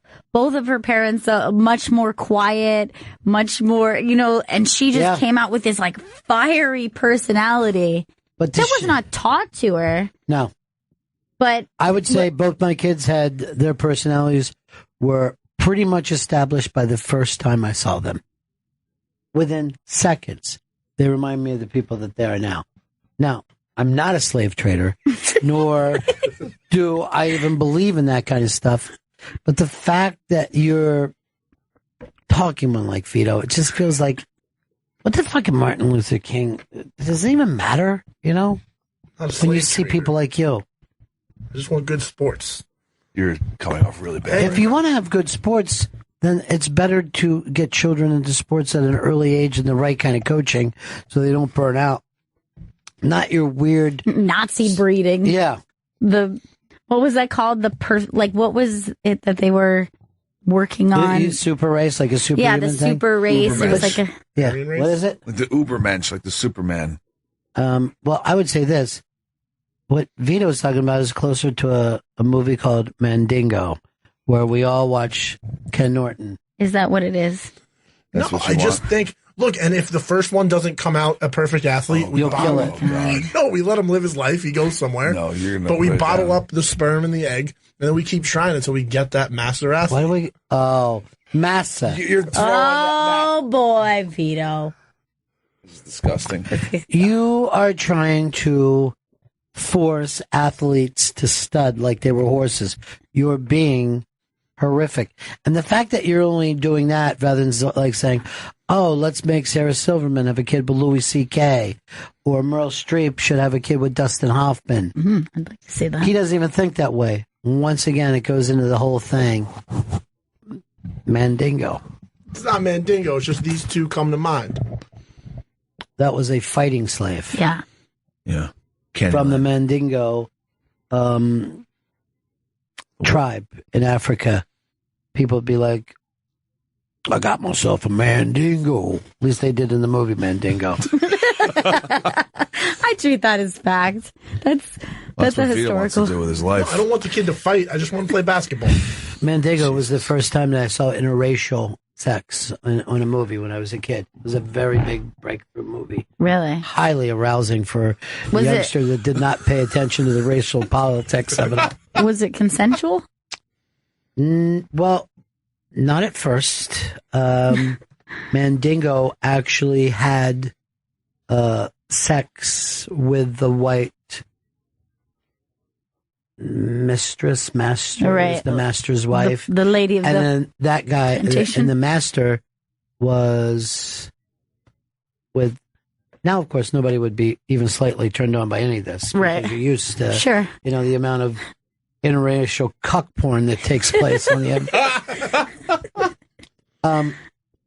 But I'm trying to think of the guy who played the father in that, because the stunning part where would this baby be black or white? Which, right. Of course, this was during the. You feel free to go ahead and tap and look it up, because it's a great actor who played. It was an Englishman who played the big master. James Mason. James Mason. This is where we get the money for my liquor or your shoes. James Mason. But he was doing a southern accent in that. This is how horrific that your idea, the last time there was any breath to it all was the 1970s. It's not a race thing. It's just, I think they have great genetics. Oh. Why does that get a hole? Because you're going for a big back. And that's offensive. You're talking about them as if they pulled wagons, which they don't. I need you young people to understand the struggle and figure that you're part of it. You're supposed to be taking the torch on, not sitting there cooking fucking hot dogs on it. And eating them straight off the stick. Hey, we can use this torch for making our hot dogs. Whoa. Let me just ask you this, since it's not racial. Give me 2 black college professors that you would put together. Give me 2 black scientists, 2 black writers. You don't think that way. You think that black people's job is to play sports. We've evolved past that. It's not there. I was just these 2 specifically. I can think of some white people. All he wants is entertainment for Whitey. That's all he wants. I'll throw some white people in this race. Right. It's a human race, dude. That's what you need to explain to yourself. You're a piece of garbage, man. You're a real piece of shit. That's coming from me. I'll tell you this. There's only one thing, and it's the law that's keeping me from drowning you right now. I think they fill up a tub and drown It's you. like you're above the law at this point. I'd love to be above the law. I am the law. Love that movie. Sure, it's the only fucking movie star who talks like you. I am the law. Saw it in theaters. I'm sure you did. I'm sure you went back the next day. What's the last movie that you saw twice in the theater? Mrs. Doubtfire. Wait, no, Borat. By the way, Chris Stanley brings up Mrs. Doubtfire more than any fucking human has ever said. There's so many times he works it into a conversation. Love getting a Doubtfire reference. What is it that you're bringing up about it? Just when he sees an overweight elderly woman. Check out Mrs. Doubtfire, bro. You don't know who I am, dude. Oh, let me get this cake in the oven. It's his suggestion for things. He's like, maybe we could Mrs. Doubtfire in this situation. Mrs. Doubtfire Doesn't work in this. has got to be the How movie. could I dress like an elderly British woman? Yeah. But also, I mean, that movie has held up less than any movie in history. 'Cause I remember laughing. I watched it like it was on TV not too long ago, and I'm like, it's been a million years since I saw this movie. And there is a part where Robin Doubtfire. Robin Williams is he's supposed to be doing his job, but he ends up like playing with the toys on the set, and then like the boss comes by and sees what he's doing, and he's like, like this would make a good show, and he's just like, hey, I'm a T-Rex, I'm a kid, blah, blah, blah, blah. And he's just like talking like a crazy person, and for some reason the boss is like, this guy's pretty talented, as opposed to just be like, that's a mentally ill person. Like, if you actually had happened in Big, remember? The guy acted like a retard, and he said, he should be doing... He should run the entire toy division. That makes sense. I'm like, how did he get past his first day? Like, maybe he gets in the door, but come on. They're just like, he has the mind of a child. Isn't that great? He can think from their perspective. He understands them. There is some kind of thing where we love the thought of mental illness and like we can learn. You know what I mean? Sure. Like Gump is the perfect example. Oh, yeah. People love Gump. People are like, I love Gump. Doesn't think at all. No, but he gets all this great shit happens to him. He's just like me, except for with more experiences. And he also still couldn't even enjoy sex. No. That fucking movie should have been called Lieutenant Dan. I mean, he's the one who invested in Apple. I mean, he's the brains behind this whole fucking operation. Why would the movie? First of all, you didn't suggest more Lieutenant Dan scenes. You just said the movie should be called Lieutenant Dan. Yeah. And what did they say? Suggested this in Apple. I don't remember that. All right. So at the end, towards the end of the film, he gets a letter in the mail, and it's like it's a letter from Lieutenant Dan. And Dan was like, "Yeah, I invested in Apple for you." Like when they sold the shrimp company or some shit, and he invested in Apple. I didn't even realize that. Yeah, I kind of now it's coming back to me because Gump actually thinks it's a company that has apples or something. It's so dumb. Yeah. It's so fucking dumb. I'm in a fruit company now, or whatever the fuck it sounds like. Wait, let's hear your voice. Stupid is and stupid does. What? Right? That's your Gump? Yeah. Sounds more like James. Sounds more like Chris Stanley. Oh, come on. Do another line from the movie. Life is like a box of chocolates. Never know what you're gonna get. This is maybe the worst impression I've ever heard. We've been busting you on your what's your other impression that you do? That's Sam. I was about to say Samuel Jackson. Who's the racist now? My God. You, Vito. Yeah, you are. Why would you even ask that with the question? Morgan Freeman in 7. California. No, this is really way worse. This is way worse. Yeah. Your Gump is actually worse.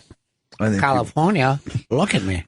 California. A well-to-do woman who just came here from San Francisco in 1800s. It's a good impression. Both of them are. Wow, I'd love to see this sequel, Lieutenant Dan the movie. No, it's just the movie. It's just we call Lieutenant Dan. All right, you do Morgan Freeman. See if I can do it. California, here I come. California. I wonder how that got to be a hit. Well, theme song. It was the theme song for UFC. But before it was the theme song, it was a hit. I mean, here's the thing: it's like when you got Max Fisher on drums. No, but that doesn't normally work. But I think that they were all either like actors or like celebrities' kids. I think. Let's listen and see if this would be a hit today. All right, let's just stop it right now. Do you think there's enough there for that to be a hit? I mean, they don't even try that hard. Is there another state that you could get away? Like, suppose that song that you love was just North Dakota. North Dakota. North Dakota. I don't see it, man. I don't see it. I think, first of all, it's very hard to have a hit and not put the word California if you're talking about a place. Yeah. You know, if you think California Dreaming, California Girls, all through life, California helps to have in there. I know that wouldn't have been a hit without the term Yeah, It was called North Dakota. Just the aesthetic of the name California, like it makes New York kind of sound like crap. Yeah. Well, like just hearing New York, that's not a great sound. Well, California, you think girls, you think sun, you think herb. Oh, that fucking bud. Beefer. Dank. And you feel like, hey, it's got everything, but I'm still a dropout there. You know what I mean? Like I'm going to California. Even if I have a shitty apartment, I'm still living in California. Right. I got that going for me. I don't think people feel like if someone says, you know what, I'm going to LA, you're like, wow, going for it, huh? But if it's a great big freeway. Yeah. But if you just say to yourself, tell people, yeah, fuck this place, I'm going to Utah. You're suddenly like, what for? You're like, you want to know what for? If someone tells you they're going to LA, you don't even ask them before. You're like, this fucker thinks he's a movie star. You know what I mean? Like, this motherfucker's crazy. He thinks something's going to happen for him. I mean, just think of how many people in your life you've known that have said, I'm moving to California. So many. And you just accept it and like, off you go. All right, man. Best of luck to you. Between that and Austin, it was like 2 years ago. 2 or 3 years ago, we had a really bad winter. And I swear, like a quarter of my friends moved to either California or Austin. Various places in California or Austin. Well, Austin, late to the game, but everybody also understands, like, oh, I get it. You know what I mean? Gonna go to Austin, Yeah, it's getting to have that reputation where like Austin, Portland, like they're like, oh, you're going there because you want a different type of lifestyle. You're not maybe even sure yet. Like, it's not like if somebody's like, I'm going to try Portland or Austin, you're not going to go, well, do you have a plan? What are you going to do? You're like, okay, you're going to try this new thing. LA was always there my whole life, but what's changed is it used to be Florida. Was like when I'm like, I'm not fucking joining in the society. I'm just going to go to Florida. Right. It was like dropping out before you even started. You know what I mean? And then I went down there and, started to make something. But the original idea was just not to be in my hometown. But you could go like, I'm going to Florida. And people are like, oh, well, at least you'll be warm. Yeah. Have fun. At least you'll be warm, man. And like people, like you could go to Florida and have a worse job than you would have in Philly, and people would have been more accepting. Right. If you're just like, yeah, I'm down there, I'm working, cleaning pools, they're like, hey, it's fucking great. That sounds what I mean? But I wish I could do that. You can't pull that shit off if you stay in your hometown. Exactly. You're like, I just think I'd relax a little. Just take a really bad job. Take a look around a little bit, see what's out there. I'm renting boogie boards down on the beach right now. Sounds great. By the way, did you ever see that boogie board of your little second cousin riding it in Hawaii? So great. Is that on Facebook or something? I think it Show might it to be. these two fucking animals and see if they can believe this. Vito's the worst animal. He wants to breed black people. You know what? This isn't about. It's not. about We weren't enjoying talking a young about that. boy surfing a fucking wave like you've never seen in your life. And he was growing up in Hawaii, and it's just like I said, a whole different thing. It's a whole. Yeah. It's such a different lifestyle, and I don't know. You just like see like their day to day. You're just like you drive to the grocery store, and then you just like waterfalls and like it's just like ridiculous where they live. It's ridiculous. I'm trying to find. There's a picture of it, but I can't. With them on that boogie board? Yeah. Yeah, that's the one I want to say. I want these fucking This one idiots. here? No. The close-up one that my dad sent me. You know the one I'm talking about, right? Yeah, I think I saw this exact one. I'm just trying to find it. She's got a lot of pictures. No one wants to see one from the distance. Like there's This one here? No, man. The one that he's on the wave and it's breaking, and it's like a close-up, and it looks like it should be on the cover of a surf magazine. That's just him standing on the beach. I think he's having a fucking Kit Kat bar. I mean, I could do that. Look, she posts a lot of pictures. See, I don't go through anybody's Facebook. Somebody has to send me a picture from the Facebook for me to ever see it. Is it weird that I've never had a Facebook account? I mean, I think they're saying 2 billion people now. Yeah. No, I think there's even a better picture of that, but just show them that. That's fucking cool. Isn't that amazing? And this water is... Oh, that's sick. This water is so clear. And look how he's just a kid, man, and just the way he's riding that wave, that wave is huge and clear. Yeah. It's actually, it's a very big wave. It's hard to tell because that water is so clear. It almost looks like he's just like hovering in space. It does. But he is off the wave. I mean, he's coming out of this, what I call the green room. Yeah. You know? Curl. It just got written to us. I don't think I've ever known anyone who picked up and just moved. That's all I've known. Oh my God. I know so many people who are just like, I don't have a plan. It's usually after, and like I've known people who did it internationally. Like I had a friend who did it in China. I had a friend who did it. She moved to Germany, just like something either fell out for them. They had a bad breakup. They like didn't get a gig they thought they were going to, and they're just like, "Fuck it, I have no plan. I'm just gonna try to pick up the language. I'm gonna see what happens." I know a lot of people have done that. Well, would you consider me international? Because when I was 17, I did it with Canada. Yeah, is that international? I would still call that international. By the way, I never even brought that up to you guys. That was the time that I was stopped at the border and not let in. Oh yeah, because I said I had a job. Oh right. I go, yeah, I've got a job, and they wouldn't let me go. And then after a while, I said, oh, wait, I want to get a job, but I probably won't be able to get one. They're like, you won't be able to get one. I'm like, I know, I'm just staying with some friends. They're like, okay. Yeah, sounded like you said something different before. No, I mess up. That's what I did. No, I said I want a job. But I can, I guess. No, you're telling me. Is this the other one you were looking at? No, it was the first There's one. like a lot of them. It was the one that you had. The other one was the best. But he's loving it, huh? Yeah. He doesn't even know. Is that her? No, that's not her. That was a friend of hers.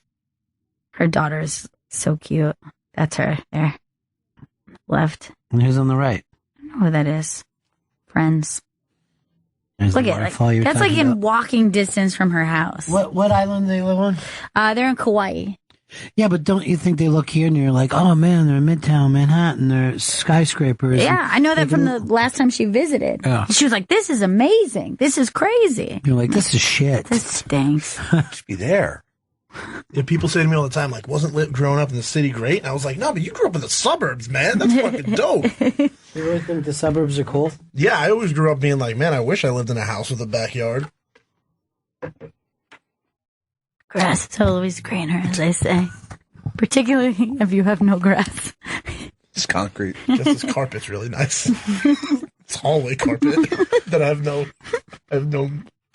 power over. Why do you gotta be mean, Vito? First of all, you're a racist. Now you run down your own city. Yeah, what a jerk off. All right, Chris. The God, piling on. He loves. You don't even add to it. No. You know what I mean? He's like, isn't he a piece of shit? You just make it worse. It feels like bullying. See, that's a word I hate. I'm no bully, guys. Look, if someone bullies you, get a gun and shoot them. That's what I always say. That's the lesson that they want us to do. Vito got a gun. What would Chris Stanley do? We actually had a meeting about that upstairs the other day. Who? The whole Sirius company had to go on Monday to have a meeting about bullying? No, a meeting about the active shooter situation. During the fire alarm that the fire drill they do every year, at the end of it, they brought up what to do if there's an active shooter. Well, how come you didn't tell us? I mean, we weren't at this meeting. I wasn't paying attention. What time was it? In the morning? It was in the morning, yeah. It was like 10 to 10:30. But I'm saying you could have taken notes. You didn't even give us second shift people who don't want to get shot. It's just fucked up. I believe at one point they said make barricades and don't answer the door. ABC. Avoid, barricade, and C. C. Jesus. If we had to make barricades, it would be really awkward, though, with this class, because then they would just be looking at us. Yeah. Stop barricading that door. I think they told us to. It was the B part. The safety chief made an example out of Vito. Yeah, he goes. He called you a barricade? No, he called me a shooter. Shit. He goes, you might not know what he looks like. He might be wearing a baseball cap and a black T-shirt. And I was like, hey, I'm wearing a baseball cap and a black T-shirt. It's not cool. So what happened? What was the point of that? Yeah, like what happened? You don't even know what C means. What's the C? Closet? Barricade. Always barricade closet. I was all the way in the back. I don't know. In the back. Avoid. Barricade. Avoid the barricades? Oh, confront. Cry. Confront. Confront. Yeah, he was like, look, if you have something, like say you have this little trash can here, you throw it at them, and they might move their hand, and then you can attack them. Okay, that's good then. I'll do it. I'll confront. He also said a fire extinguisher is a great product to use. Yeah, to put out a fire. We're talking about the shooting part now. That guy's a gun. He said you spray it at him, there will be a large mist, and you'll be able to run away. Well, I don't even know how to get to a fire extinguisher. I'm just going to avoid. Yeah. I don't even want to barricade. Fuck that shit. Or help. I'll just come. I know where all the motherfucking bags are in that place. They all go now. I actually wanted to do this alone. I wasn't really looking. I fucking love it, man. Let's make all these motherfuckers pay for what they've done to us.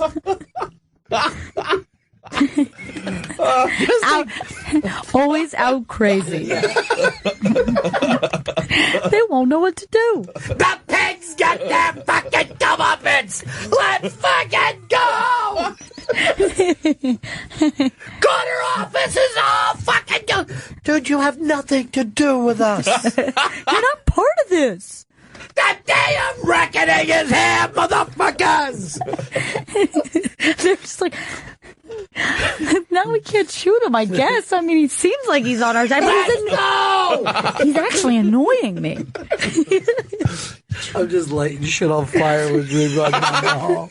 Burn this motherfucking shit house to the ground. No one's ever tried that. Just fucking waving. There's more of them over here. Me? Or you with a different shooter? This is awkward. We scheduled this for the same day. I just put a wolf mask on and act like that's the fucking scene. Find this thing. We got a break. Bennington. We do our show called Bennington. Our little show called Bennington. You know what? Get a hold of Broadway and tell them I'm ready to be a lyricist for any fucking show that's coming. Broadway. I also would I'll take care of it.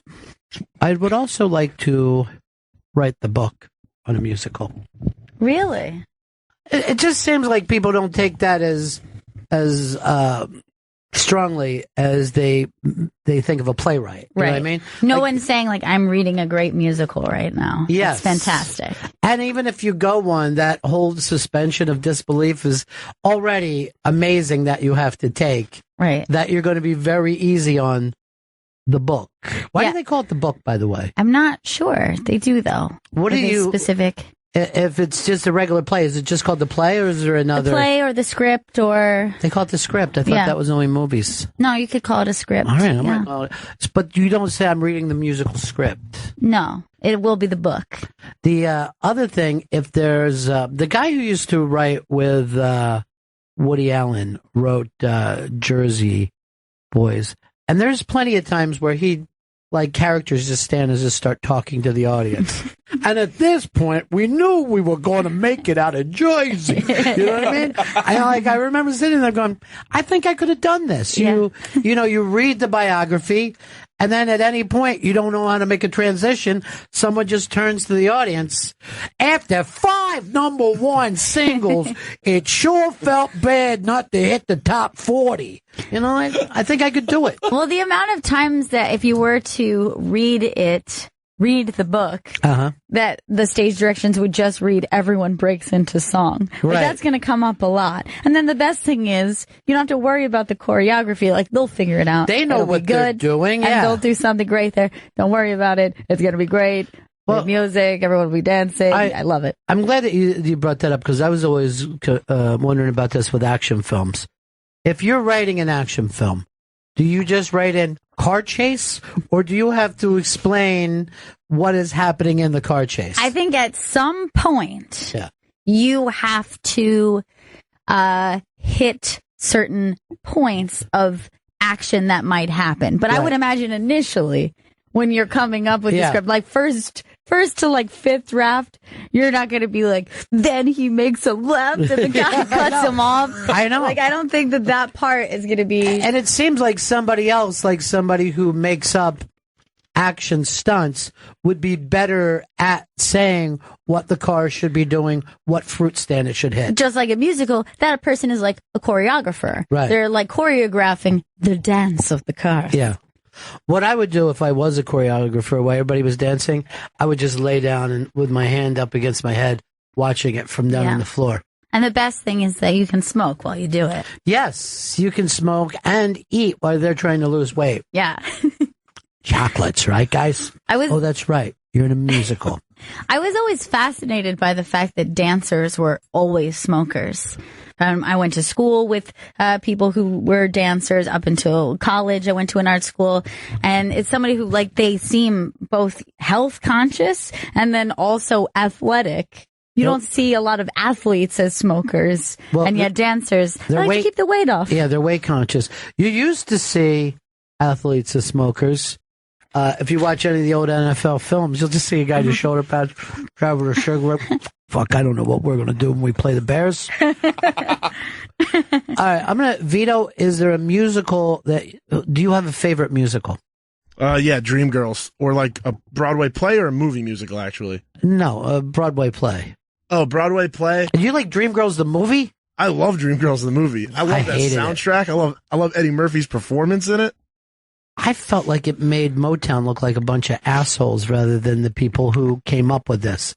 They came across as like crooks and, scammers.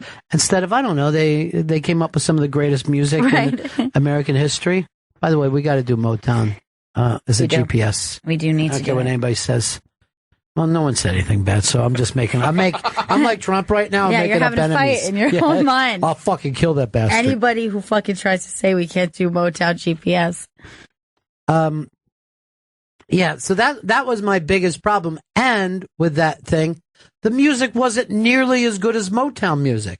Yeah. The music, I mean, other than the big Oscar-winning song, "I'm Not Telling," which, by the way, still is not as good as, let's say, even Love Child.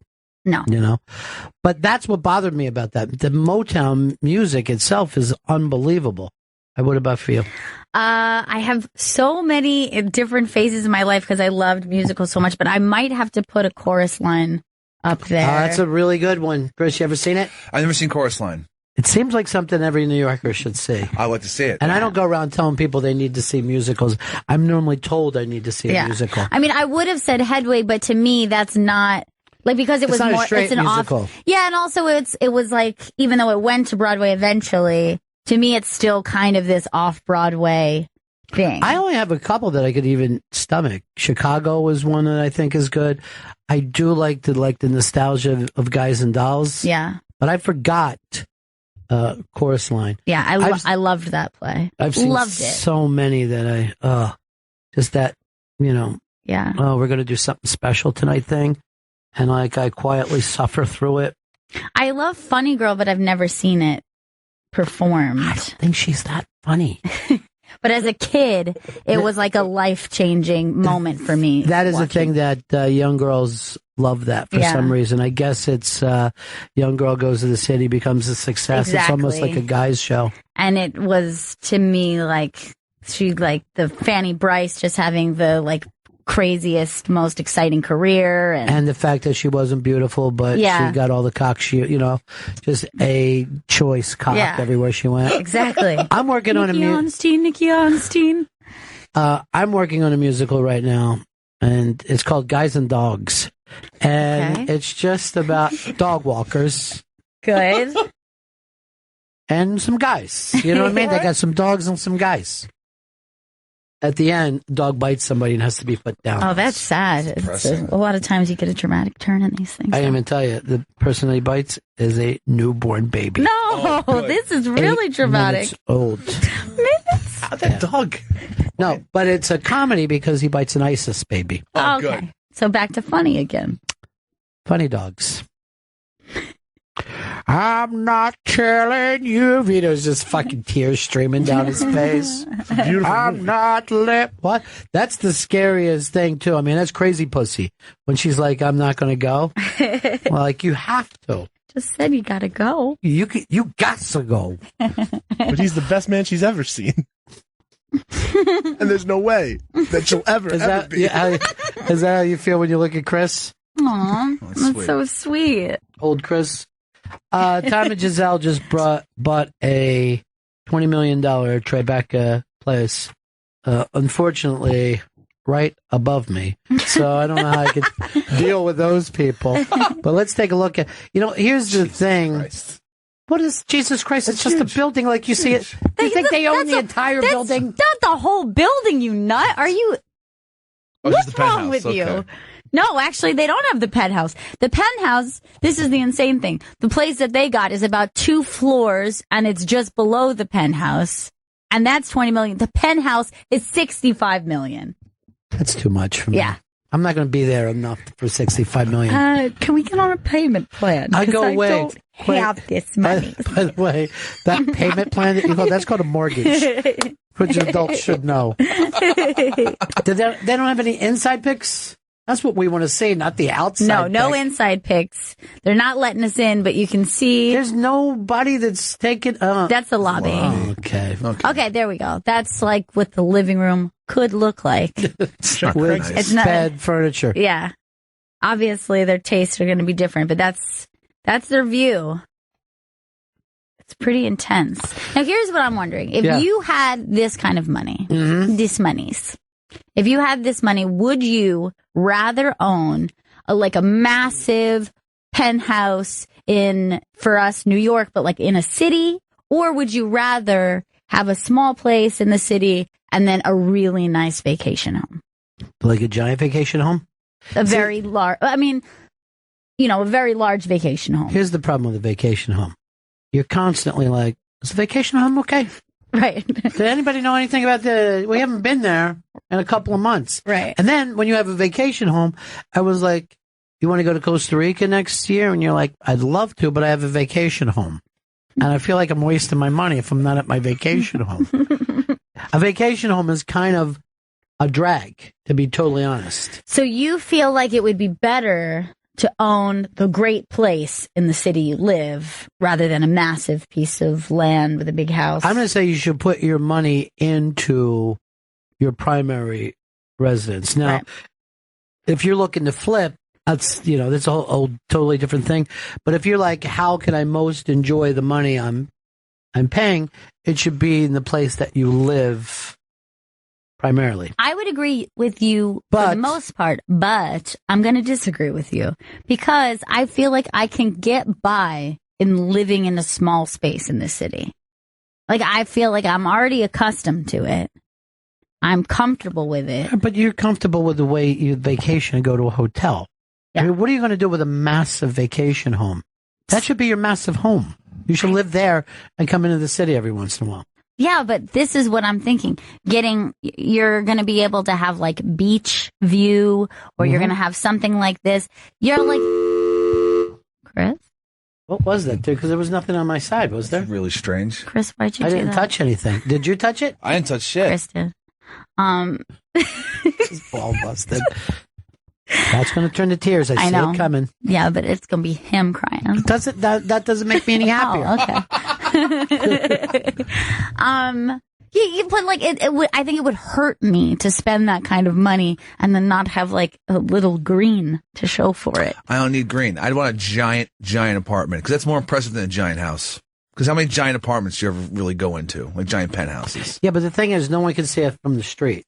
Yeah. Like there is so many great places here that no one drives by. And like if you're in Palm Springs, people are always like, oh, fuck, I'd love to live in that place up there.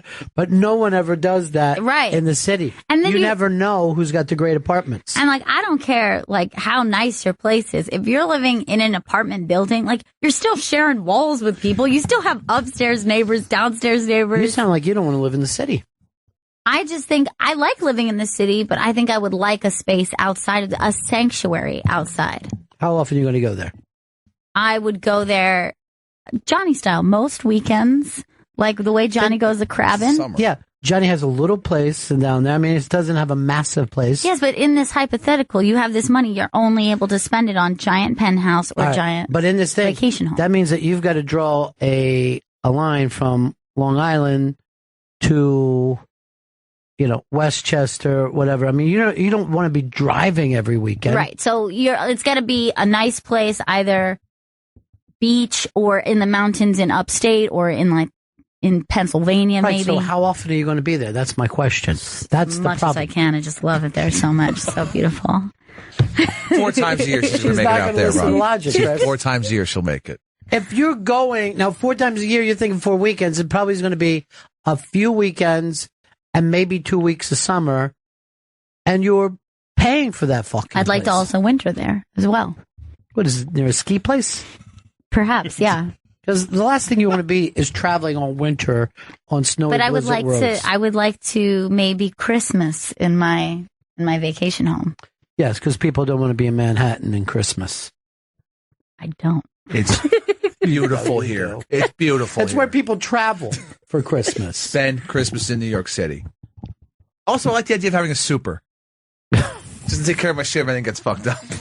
Yes, because when you're rich, it's so hard to fucking call someone. So hard to call a plumber. All right, Vito's going to be the deal breaker here. I think it's me and Chris versus Gail, but I'm going to give Vito 2 votes. Now, Vito, I want an honest answer, not on the fact that you like hanging out with Gail more than you do me and Chris.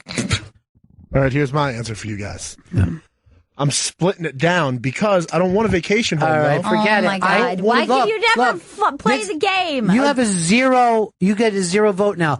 Gail set up a scenario, either or. You can't come in with both. But you didn't let me. No, it's not both. You don't get a chance to do. You've got to pick one. You blew it, dude. It's it's not like a typical vacation home in the sense it's out on a beach or something, but I would rather have a place here and then in another city like LA where I can also live there. That's not my God. No! Oh my God. This is why everyone wants to kill you, Vito. It's fucking house or penthouse. That's it. Chris, That's not the You know what? choice. It's so rare that I agree with his anchor. But Yeah. I get it. He's a fucking troll. And he's trolling you right now. I'm getting fucking trolled. Look, I'm never going to let him speak on the air again because he would not follow the simple things. This isn't bi-coastal. It's not what we're talking no, about. that's not Vito. what he said. It's a home vacation home, not a chance for you to act like your business takes you to. Yeah, and the whole primary purpose of this was like big house in the city, Right. Or big penthouse in the city, or big big house somewhere beautiful, or on a beach, or somewhere rural. You set up a big question and a little man came in to answer it. That's what happened. LA is a vacation. Cut his It mouth. is not a vacation home for people in New York. That's what you're not fucking understanding. That's just another home because you got business on both coasts. That's why we weren't going like this. Tokyo, Paris. Yes, if you're Elton John or you're some CEO and you work all around the world, then you would pick another city. This is a voucher program. This It's is set up where this is all you can get. Anyone who leaves New York to go to LA for a weekend to relax is a fucking maniac. They're flying out Friday night and flying back Sunday. That's fucking Michael Strahan trying to keep 2 paychecks. That's not a vacation. You don't know what you're talking about, Vito. All right, here's the thing now. This whole thing has been null and void. Well, then you know what? Then I accept that this was a failure and you guys win. That's what's happened. Wow. I'll That's take very that big of W. you. I'll take that W. It's your first one. You Yep. might as well enjoy it. I am. I'm gonna fuck you. I'm gonna run laps around this place. And now we all understand none of us are friends with Vito. Yeah, no. I really realized thought I this was. early on because of the constant just fucking weirdness from him. Now I'm glad everyone else sees it. Is he weird? Yeah, I'm weird. Someone wrote to me, I would live in my huge vacation home and then sometimes stay in the city. That's not the fucking game. That's not the game. Oh, wait, that is the game, isn't it? Well, That was it's your like, game. yeah, like my point was like have a small apartment in the city, big vacation home, somewhere beautiful. All right, Vito, we're going to give you a chance of redemption. What's this anchor gets denied on live TV? Is it important? It's pretty fucking funny. Okay. I'm going to trust you. Oh, God. Because I want everybody to get redemption. Yeah. You know what I mean? I'm like Jesus This is that way. the redemption song right now. Oh, that's a great song.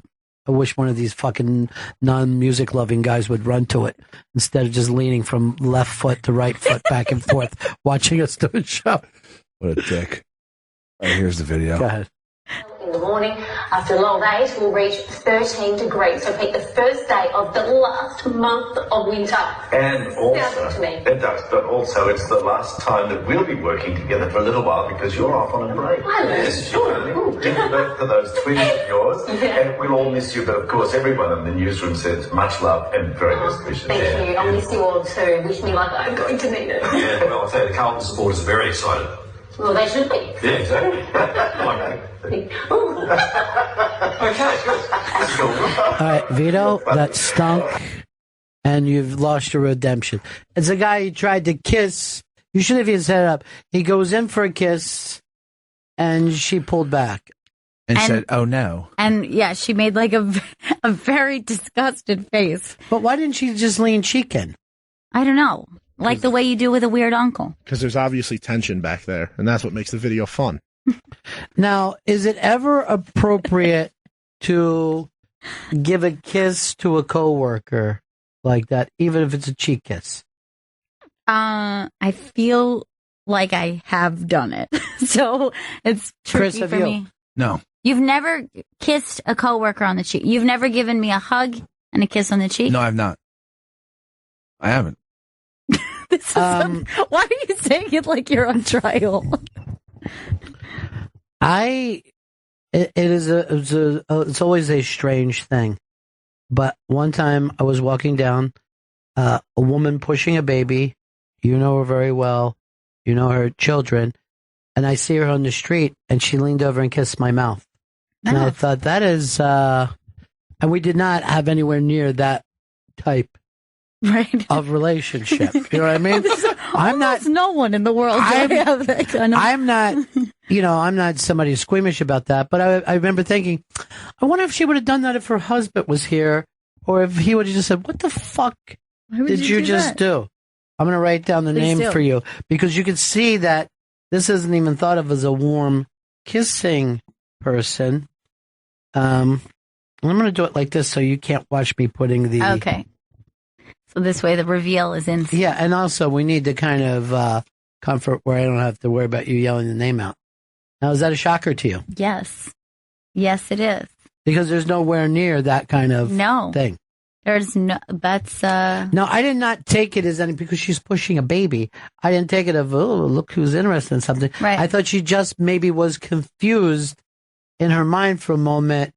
Like maybe, oh, wow, I did that like he was a relative or something, but he's not. Right. Chris, never happens with you? Never. I feel like Vito is a kisser. I go forehead kiss a lot. I think it's just like I don't a like sweet, that. innocent. That's creepy. It's better than the cheek. baby. Well, I think it's because you can't get down far enough to get to the cheek. I also just don't want to get too close to the mouth. So I figure forehead, I'm not going to accidentally touch the mouth. You're kissing a forehead like that person was a toddler. You're just using your height. You know what? No redemption for you. Good. No redemption song. And your video stunk. It was really just terrible. It's up on the iBang right now if you want to see it. It's just a guy not getting kissed. And you know what? Getting friend zoned by his coworker. Yeah. More about the backstory. All right, what do we got here, Chris? We have a comedian Monroe Martin stopping by. He's headlining Governor's Comedy Club at the Brokerage in Belmore, New York, this Friday and Saturday. Go to brokerage.govs.com for tickets. And he's performing at Magoobies in Maryland Thursday, August 11th. And for all of his dates, go to monroemartincomedy.com. Let's bring him in.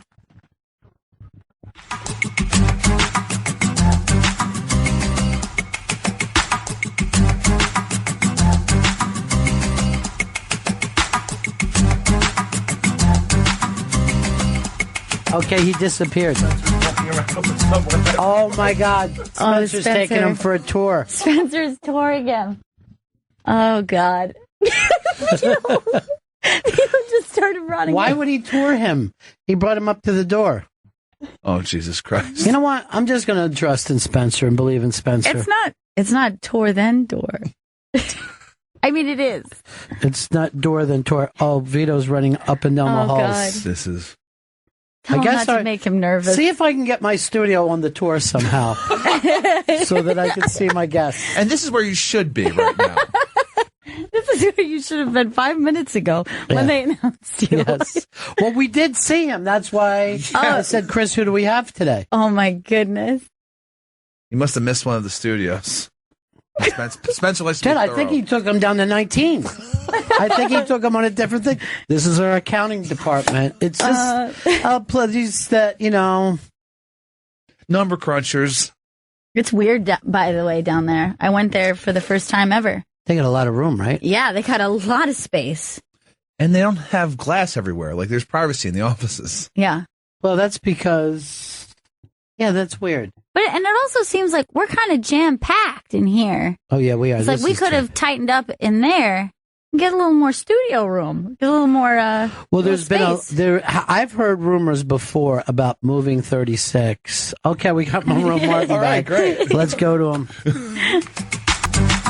There's Monroe Martin in studio with us. Monroe's headlining Governor's Comedy Club at the Brokerage in Belmore, New York this Friday and Saturday, and he'll be at Magooby's in Maryland Thursday, August 11th. Go to MonroeMartinComedy.com for additional dates. Monroe Martin staying busy. Yeah, I am. All right. There we go. Perfect. Hey, we announced you like 5 minutes ago, but all hell broke loose. I was in the bathroom peeing. Yeah. Well, I don't know. I should have. No. I think it's great. It's we didn't say, but that would be great if this was the Tonight Show and just the curtain opened up and no one was there. Yeah, no one was there. And then I'll run out with my zipper undone. Hey, we were just about to check out the Miss Bum Bum in Brazil. Are you familiar with that? Brazil. No, I'm familiar with Brazil, but not Miss Bum Bum. Miss Bum Bum that's almost like their Miss Universe, right, Chris? Exactly, yeah. Every year it's Miss Bum Bum competition. It's the biggest thing in the country. And it's like about their bodies, right? Yeah, about their butts. But tonight, and this is amazing, our women's soccer team is starting the Olympics. They have to get started a little. So the Olympics are basically beginning right now. I didn't realize that was tonight. Are you an Olympics guy at all, or? Only when Brazil is playing volleyball. Yeah, right. That's it. Isn't that when everyone tunes in? Well, their volleyball thing is so close to the beach that they said they could get waves up there at certain points. Oh, that's crazy. So they get all wet and stuff. Yeah. All right, it all becomes a wet T-shirt contest from Monroe. All right, let's take a look at some of these. That is a very rounded ass. Yes, that's very But it's round. fake, though. You think it's fake? Do I think it's fake? It looks like Mickey Mouse ears. Of course it's fake. That's a perfect sphere. Yeah. That I looks want some glued on. imperfections. I don't want no perfect ass. See, that's how I feel about music. I want to hear some flaws in it. I don't want to hear something perfected. Yeah. And you want the same thing. In a an ass. woman. Yeah, what flaws are you looking for in a woman? I'm looking for a little bit of cellulite, some dimples, maybe like a little cut, like you sat on something too sharp. something with character. Like that ass has been through some shit. Chris, what do you look for? I like the perfect ass. You like it perfect? Yeah, like fake. Sure, I don't care. And I'm only looking for low But self-esteem. what do you want? Low self-esteem is all that matters to me. Gail, what do you think in a perfect ass? I think a perfect ass needs width as well as the bubble. Like it can't just be She's right. like, I think that a lot of times guys are like, oh, look at that butt. And I look at it and I'm like, yeah, but you need the east to west You as need well. hips. You know Yeah, what I mean? you're East right. to west. You need hips. An ass with no hips is just, it's like a pancake with a little bubble in it. All right, let's see the next one. Now, this is a little wider for you guys. But Now, this it's, of course it's wider in that angle. Yeah.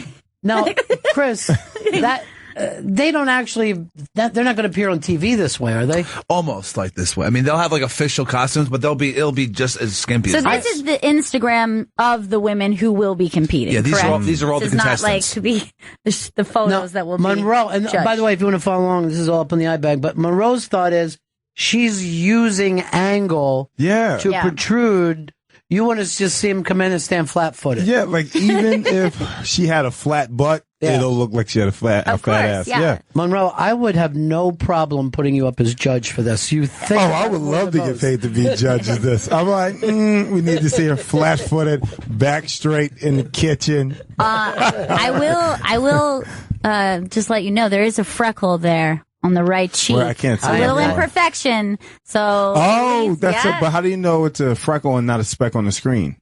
Could be. Yeah, move the screen Chris out. could have spit. Yeah. Chris, you know what? We can move this over to big screen It's here a freckle. too, as Yeah, well. I think we're going to need a full size. Yeah. Full size. Well, there's Spencer with some nice water for you. Nice to see you, Spencer. How did it all work?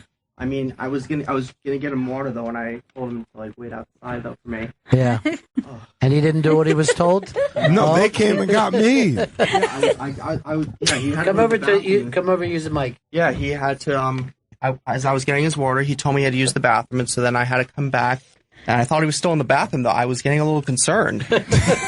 Oh, you were just standing next to the bathroom with your water? Yeah, I was waiting outside there. I'm like, what? Yeah. And then Vito texted me saying that he's in this just like, oh, no. No. It all worked out great. Good job, buddy. Great. Thank you, man. I appreciate it. Yeah. No problem. Mm-hmm. No one thinks more about getting people to the studio than Spencer. Yeah. You like that ass? I don't really give a shit about it. Yeah. I'm going to say this is against what I said. Yeah. You got no hip. It's very boxy. It goes straight from her torso down her ass. Now, this is interesting that, and this might keep you from being a judge, Monroe. I don't know if you could just say, I don't give a shit about that ass. I mean, see right there. Yeah. You're like, is that the same woman? Same girl. Same woman from the front. You're like, okay, very curvy. But then right there, what is that? That's, I mean, that has character. That's like a West Virginia ass. Okay, West Virginia ass. Yeah. Do you think that we could walk in and you could guess the state of that ass? Yep. You would be able to look at any ass, guess which state they're from. Well, I know this is Brazil. You told me already. Right. That's a fake one, but it's okay. I like her face. So what do they put to make a fake ass? Is it cement? What are they doing with it? I don't know what pudding, the gelatin, material. no silicone. Just a big Ziploc bag full of pudding, like a freezer bag full of pudding. That if she stood up, I feel like she would have a thumper, as me and my friends like to call it. Okay, thumper. Mm-hmm. Now, did the tattoos throw you off at all, or do you like them? I love tattoos. Yeah. Chris, you're a tattoo person as well, right? Tattoo does nothing but add for me. Vito? I like tattoos a lot. My problem is a lot of times that they limit the character that you can play with it, you know? Right. So this girl's not going to be schoolgirl for you. This is going to be... Yeah, and she could be schoolgirl with a past. Yeah, schoolgirl with a past. But do you ever see, like, they'll be like, a woman is, like, playing a psychologist in a porn, and she's just got a sleeve, right? You know, and you're like, I don't know. Like real life. Yeah. Chris, I feel like we're seeing the same I like women. her a little better. She has more hips. Yeah, she's got hips. She got There's hips. like a little dimple there. It's a little dimple, letting you know it's real. And I think the thigh ratio is good, too. The thigh ratio is good. Like, you and don't she want got a teeny the cup. skinny. She has the cup. Most girls didn't have that cup at the bottom. She has that little crease. There go another crease. It's getting better and better. So this is the crease that you're looking for right here, Yes, right? that's the crease. When you stand up, that's like the question mark. When it goes in, your butt looks like a question mark. So I'm going to guess you're not much for, like, thin model type girls. No, I like thick girls. Yeah, you like them thick. But I like little titties and big butts. Okay. That's Brazilian way, too. Yeah. That's like how they normally grow them out there. She almost got a crease. Well, what but I she's like... still thick. What I like about her is the sadness in her face. Oh, like, why am I doing this? I was a doctor.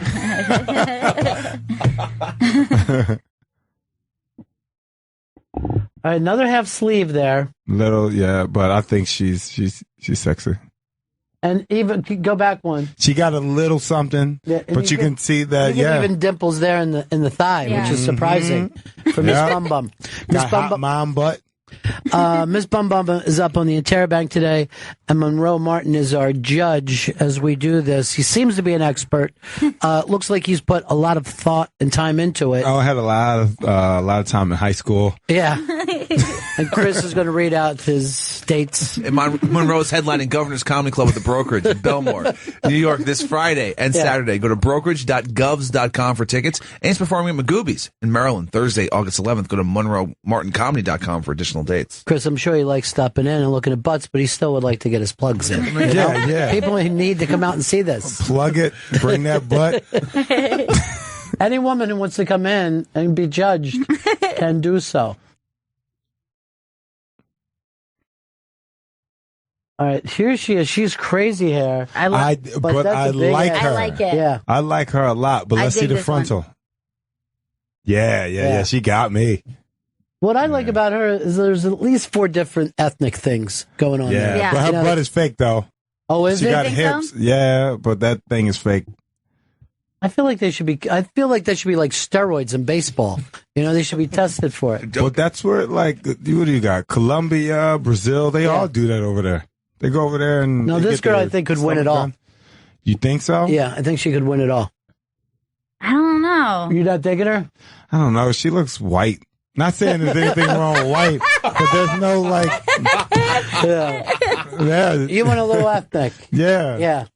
She looks like Cameron, whatever that movie star is. Oh, Cameron Diaz. Yeah, she had like a Cameron Diaz look. She does have a Cameron Diaz thing.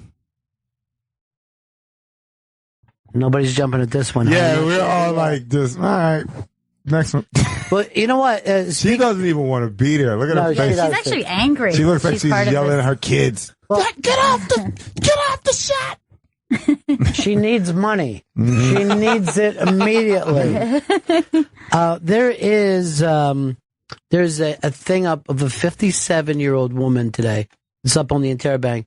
Sharon Stone did a kind of a bikini shot, and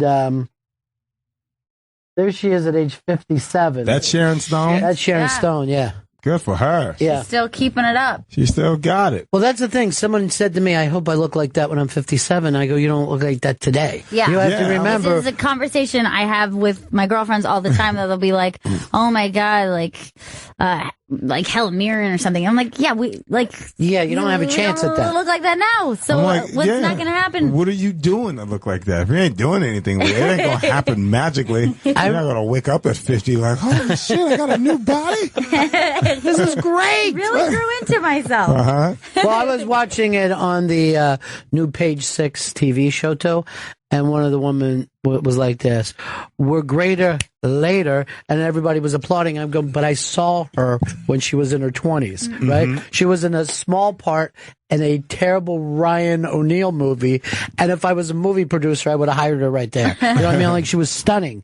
But most people don't look like this. Yeah. Ever. Yeah, she's on point. But she's got the angle down for herself as well, too, right? Yeah, but also 50 ain't that old. My grandmother's 67. She still goes jogging and shit. Is that right? I'm pretty sure if I see my grandmother naked, her body would be the same. That's disturbing, Monroe. I'm going to tell you. Grandma, just get it. It's always fun where someone's just like, you're agreeing, and then you're like, what did he just say?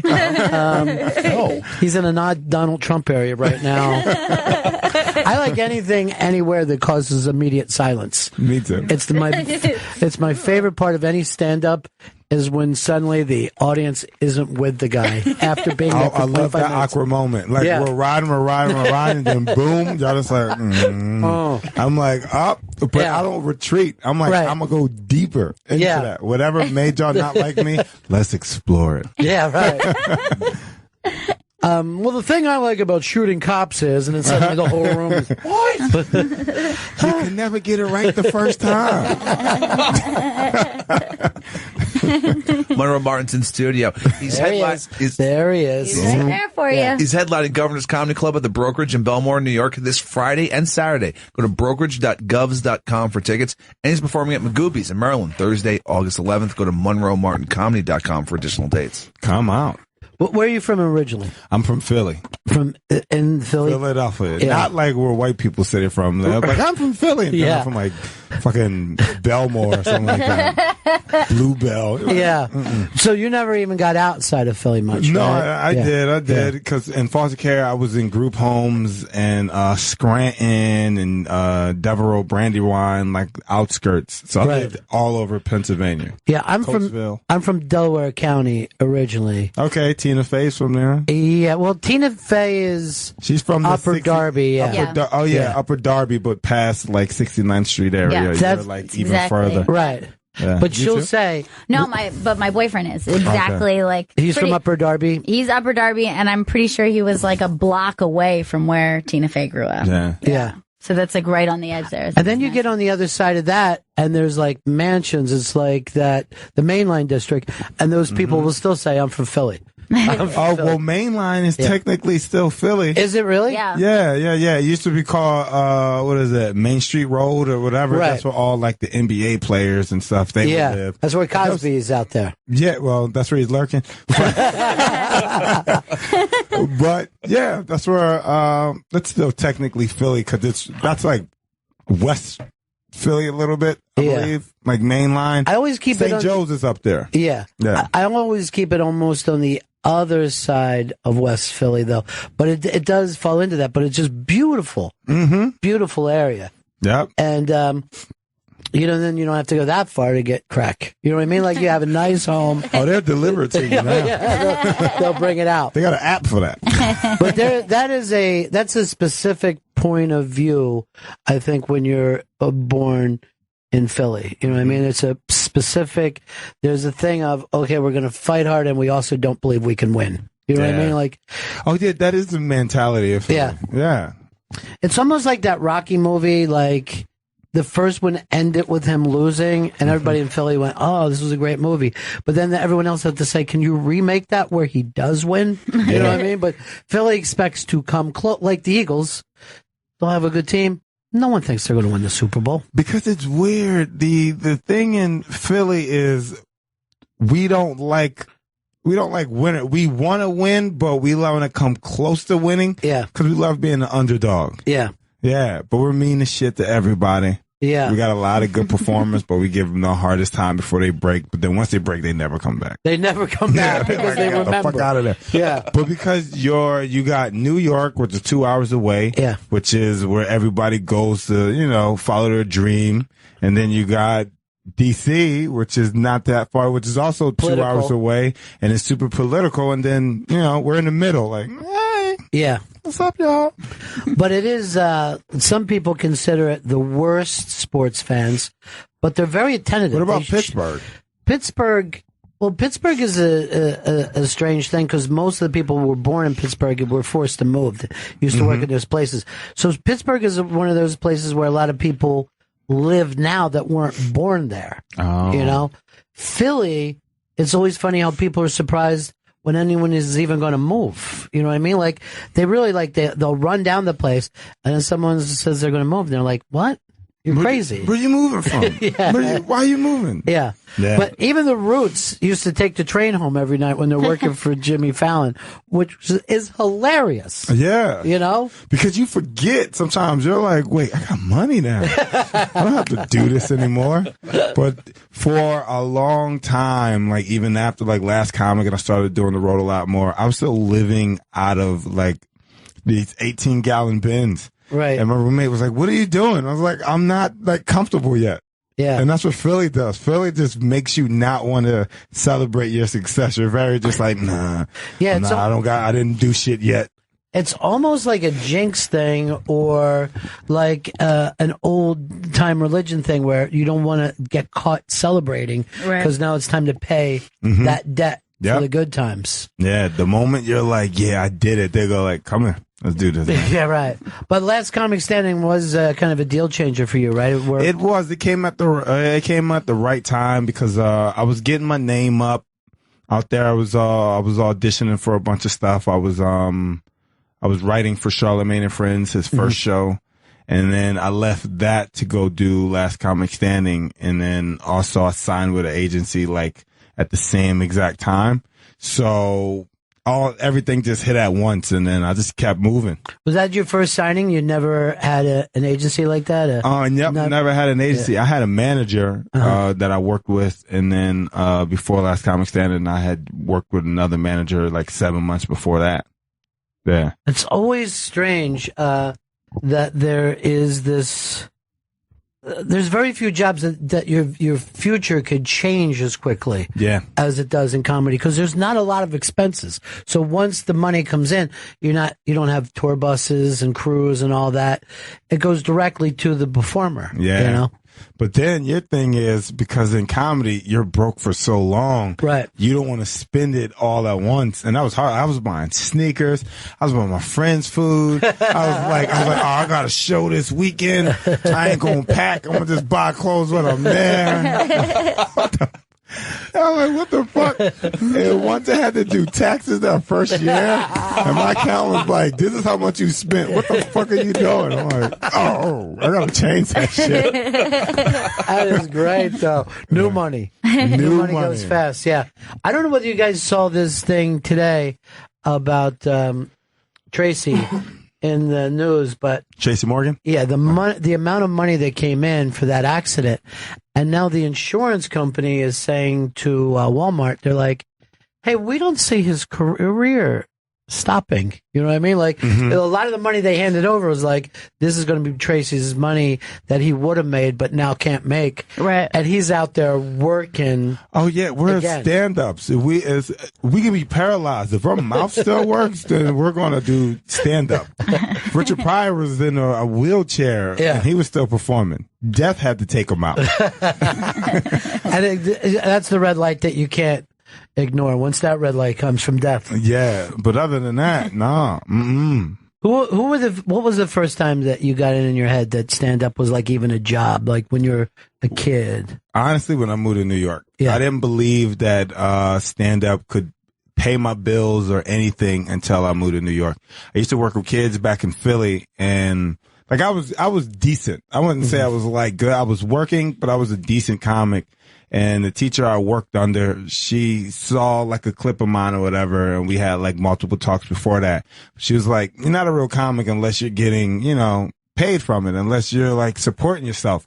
Like a jazz musician doesn't work in McDonald's and then does jazz at night. Yeah. So she really got in my head, and I quit 2 months after that, and I just went to New York, and I struggled until I made it, until I got to this point. Yeah. Yeah.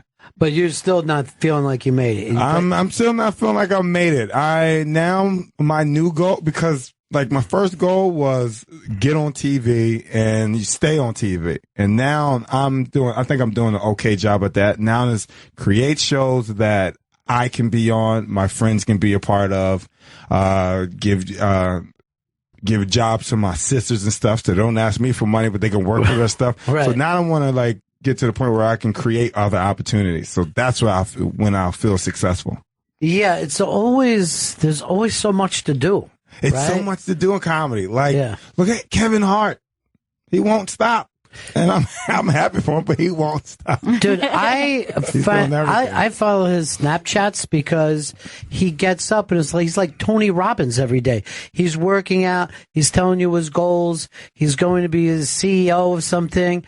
And you're like, how come you're just not resting in your giant house and loving life? Yeah. I get up every morning and I work out. Even if I don't want to, I'll run like 3 miles on the treadmill or I'll work out.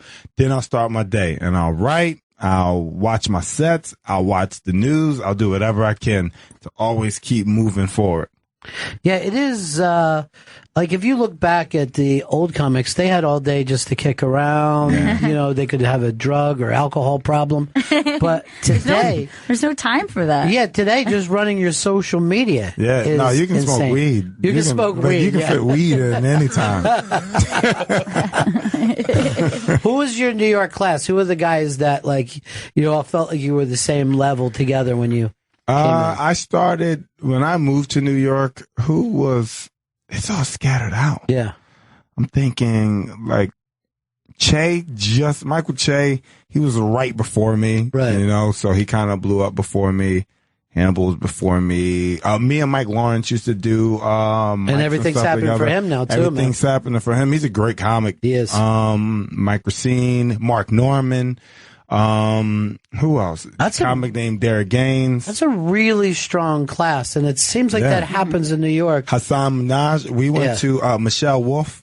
We all went to Montreal to was it Michael Che and all of them? They went before me, but me, Michelle, Hassan, Nori Davis, a couple other people. We all went together, and literally right after that, we all just started moving up and getting more shit. When you got here and you saw like there's Che before you and is comfortable and as great as his material was, is that a turn on to make you work harder, or you're like, oh shit? No, I'm not even. Me and him look really, really good friends, and it's just like, okay, there's hope. That's all it does. It just gives me hope. Like, all right, because we're two completely different comedians, but I know if I see one black guy working, then I know there's room for another one. Because I'll tell you, when I watched Che on Saturday Night Live, I'm like, you were just getting a small bit of how funny this guy is. He's hilarious, man. He's amazing, and one of the most comfortable performers I've ever seen. Yeah. And the Saturday Night Live thing, I don't even think it showcases it yet. You know, I don't even think he's going to need his own thing. Yeah.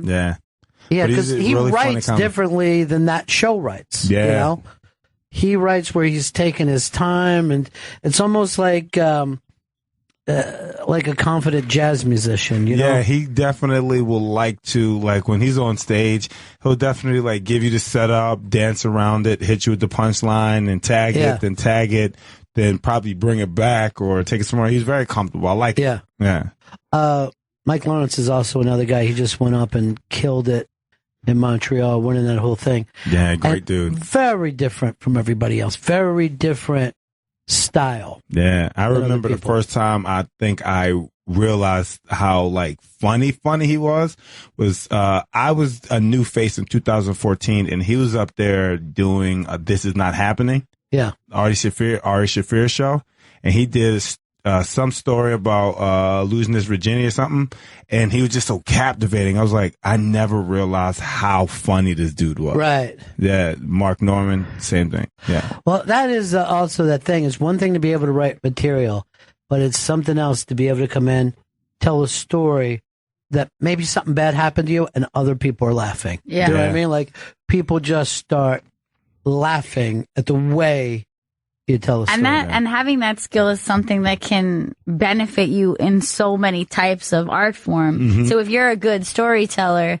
then you have already the makings to be a good writer or someone who could pitch yourself or be good in a room in any circumstance. So being a good storyteller, I think, is at the core of being a good artist. Yeah, there is, because there's a performance to that, even when it's done on a street corner. Oh yeah, you know absolutely.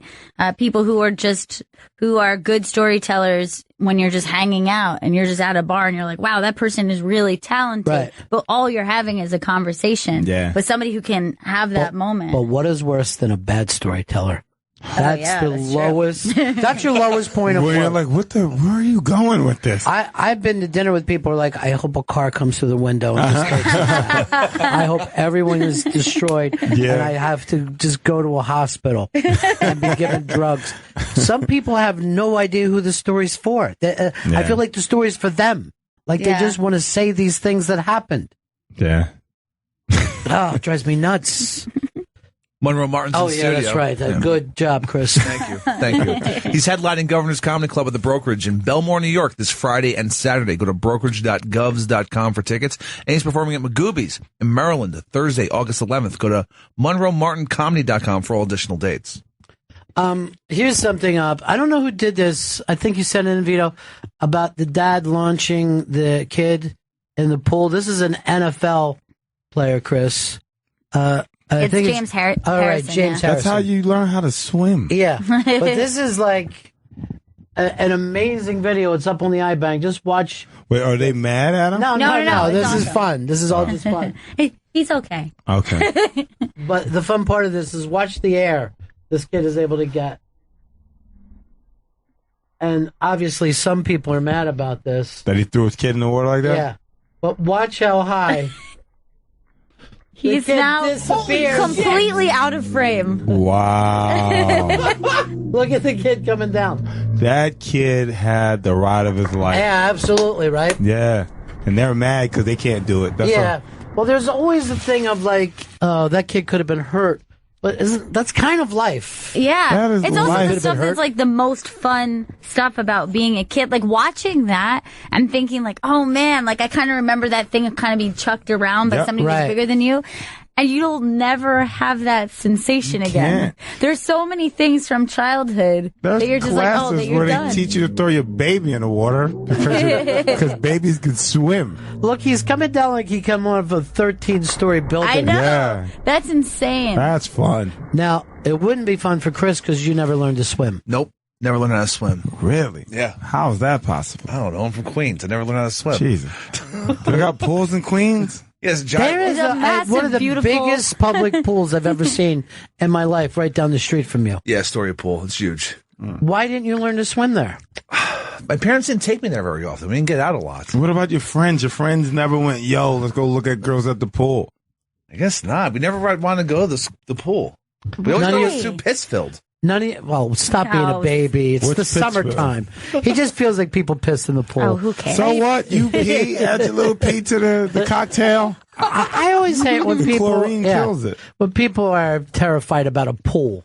In history, have you ever heard of anyone who went in a pool, got a disease, and died? Yeah. I was covered in pee. No. And then I died. If you go into the ocean... Fish shit there. What are you going to do? There's nothing you can do about it. There's a little girl. When I lived in Philly, we used to go to the YMCA. Like one of the foster homes I was in, they used to take us to the YMCA. And a little girl shit in the pool. You think that stopped me? No. The chlorine is not shit anymore. You got to believe in the chlorine. Yeah. How weird was it for you growing up in foster homes? Was that... Well, I can't say it was weird because I had nothing to compare to. Like I didn't have like a non-foster kid life before that. Right. But I don't know. It was... I want to say that I'm not getting all religious or anything, but I'm blessed to have that past because it made me who I am now. Like I'm a very understanding person, and I connect with people easier because you have to. Because I have to, right? You know, and plus I understand like trauma and people who've been through stuff. So. But when you were a little kid, was it always a thing, do I belong in this place? So I never felt like I belonged. And I probably only felt like I belonged when I started doing comedy. That was like a group of people that you're just like, we all think the same. Yeah. We have different sense of humors, but we all view the world the same exact way. So that's where you're most comfortable hanging out with comics. I'm most comfortable hanging out with comics. I still have my out of comedy best friends. But I talk to my comedy best friends more than them. See, I think when you're talking about writing a project that you could do, that's a very unique thing that you have. And that should, that could be it. Yeah. Particularly finding a comedy family, because it's very strange. Like right away when I said, who was your class? You knew who was a little before you and who came behind you. And it's always amazing to me the way those people are kind of attached for life. You are. Like, even though, like, we're not best friends, because, like, a lot of my comedy friends, they're still making a name for themselves and stuff like that. But the people who I've, like, graduated from open mics with, like, we show each other respect. When we see each other, we're like, hey, how you doing? What's going on? We talk to each other. And, we just have that bond. Like, we've seen some shit together. We dealt with this horse shit together.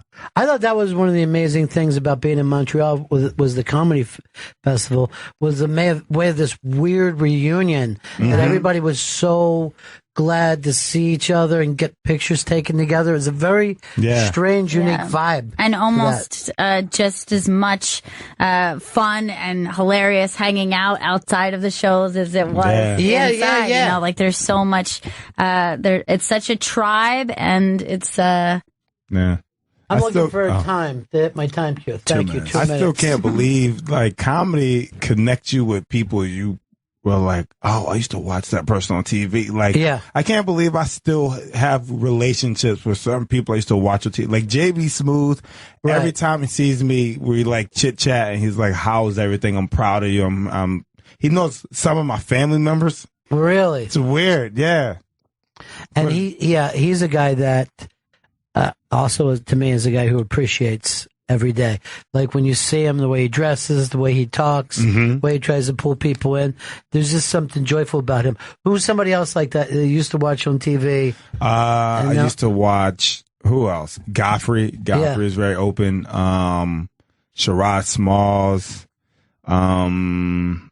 Who else? I'm trying to think, just like people that come in. Judah Freelander. Yeah. Well, those kind of people, cool. And Judah's another guy. He's like people wouldn't know this from his TV work, but he's such a deep thinker. He's such a sensitive guy, but he's also one of those guys who's like a real professional. Yeah. You know, like it's always amazing to me how hard everybody will work, but they will welcome the young guys who they feel like are being loyal to that tribe of comedians. Yep. You know? Do not have to even do the same kind of material.